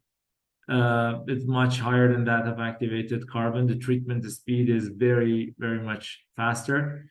The cost is much less, with much less energy footprint, and also the material has a capability of recycling. So the recycling process of our material require much less energy than its production, in contrary with activated carbon. That's another benefit of our material, which reduce the overall maintenance cost and making it more environmental friendly. So the business model that we're looking at is based on licensing the technology to other manufacturers that do mass production. We're also looking to more R&D works and customization of our material for certain industries with certain requirements, and we're currently in that process as well. We're also willing to do partnership in building industrial scale pilot projects and larger plants with the target industries. So the progress that we made over the 11 months of operation, so we've been in contact with many industries around the world. We were in close contact with some dye manufacturing factories in South Asia, and they have a challenge with COD reduction. Same goes to pharmaceutical industries in Alberta. We signed NDA with them to do works together towards solving their high COD wastewater. We also in contact with some dye factories in the United States. We received samples from them, and they're interested in moving forward, and after verifying of our material and the performance of our material under wastewater, they're looking for building pilot projects together. So we have a provisional patent submitted. We also, after the previous presentation in DiscoveryLab, oil sand industry reached out to us, and we're in collaboration process with them to do some initial tests for them, and that will be an interesting path to go. Our ask basically our industry recognition and support. Also, we're looking to apply for some grants and funding in collaboration with the industry partners, as well as investment partnerships to keep this technology moving forward. And also the next step for us would be building a benchtop and industry scale pilot projects with the target industries, basically in COD reduction and hydrocarbon absorption. And that would conclude my presentation. I hope that I accommodate the time limit. I'll be happy if there's any questions. All right, Steve, where you can't hear you, but that was great. Any questions or comments for Masood? That was a great talk. Thank you. Just wondering about the performance, temperature, or other kind of variability. Does the system work pretty well across the range of conditions that you've tested so far that are applicable to your market? Yeah, we tried temperatures from 5 degrees to 35 degrees Celsius. So it doesn't change the functionality. We also did test on pH variation, and it seems to work well with like all the reasonable pH range. Oh, great. Any other questions before we wrap up? Just can you clarify again what you'll use the funding for if it comes through? What are your core needs right now, either financially or otherwise? Yeah, I'm planning to hire people to add to the team and help us moving forward, building a benchtop pilot, and afterwards probably an industry level pilot project. Excellent. Thank you. Do you have a pilot in production right now at the university or elsewhere? Yeah, we supposed to perform an experiment with a standard lab verifiable by Pathway Alliance in oil sand industries. So we're going to perform some analysis with them beginning new year. Okay, great. I'm going to run our last poll, so feel free to give some more feedback to Masood and his team. That was really great. I learned a lot today as usual. Any last questions before we got a bit of time still? You got us back on track more or less, so thank you for that. But I know you guys have been here a long time, so we'll wrap up pretty soon. Feel free just to give some comments or email directly. I'm going to share the email addresses of all the participants after the day wraps up. So do contact people while those connections are hot, and see if you can lend a hand to any of our entrepreneurs, our presenters today. They've got great ideas, great aspirations, and will make, I think, a great impact if they can get these products to market. And thank you to all of our chairs. Stephen, thank you for coming in from Toronto. I know it's a busy day over there. Really appreciate you coming in. Alberta Innovates as well has been a great supporter, so I want to thank them in particular. Thanks, Michael. Any last questions or comments? Also welcome. We haven't got our next event scheduled, but I'm going to start working on that soon. If anybody has any thoughts on that or wants to run either a meeting or just a session in partnership with DiscoveryLab, let me know, and we'll try and focus on the people in your space as well. We keep it pretty open though as well. Often anybody can present from anywhere on anything at any stage, and so we're trying to help people wherever they are in the market. So, Stephen, any closing words from your end? You've got a busy day there. No, but it's very, very impressive. I'm spending most of my time at Mars this weekend. I must say, this is far in advance of anything I've seen out east. So we should be very proud of what we have in Alberta. I don't think we trump it enough, but it's excellent. Well, great. And Mars is a pretty serious operation. They did tell me, state of Toronto, we got our turf covered. So we haven't been there yet, but just wait. They're way behind us. So yeah, this is great. So you're doing great. Well, we do have a great community, and I think it's because all the people here, we help each other out. And when you're at a vulnerable stage of developing a new technology or trying to grow your company, just a word of help and encouragement can make a big difference of collaboration. So thank you all for reaching out. If only to one person today, that would be a great help. So thanks again. I'm going to just share the results. So feel free to punch in your last response there on the poll. And 3, 2, 1, and I'll just share the results there.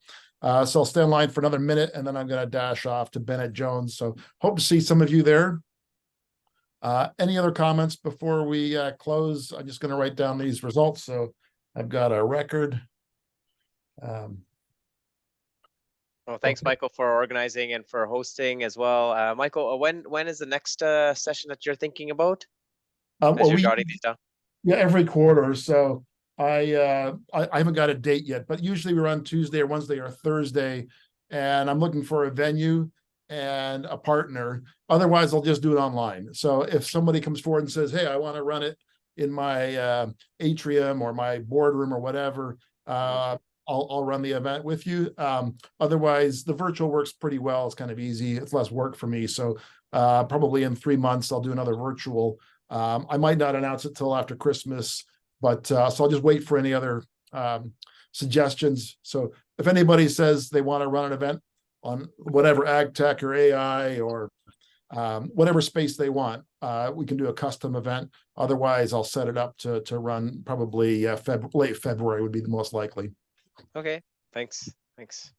Okay, great. I think that's it for the results then. So I think we're all good. Thanks everybody, and hope to see you again soon at our next event. And have a great holiday, great rest of December, and thanks again for all your support. Thank you all. It's the best. Thank you. Thank you, everybody. Yeah. Bye. Yeah, bye. Yeah. Okay.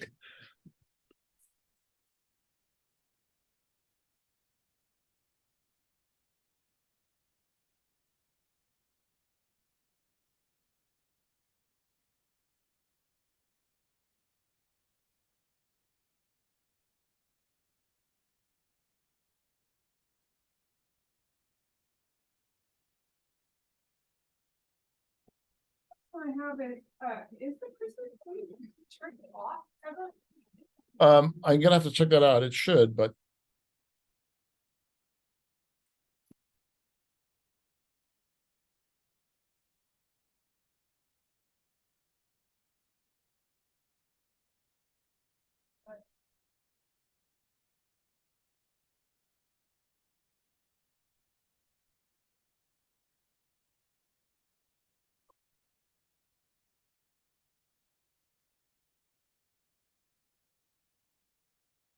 okay, I'm gonna end this call and then we are good.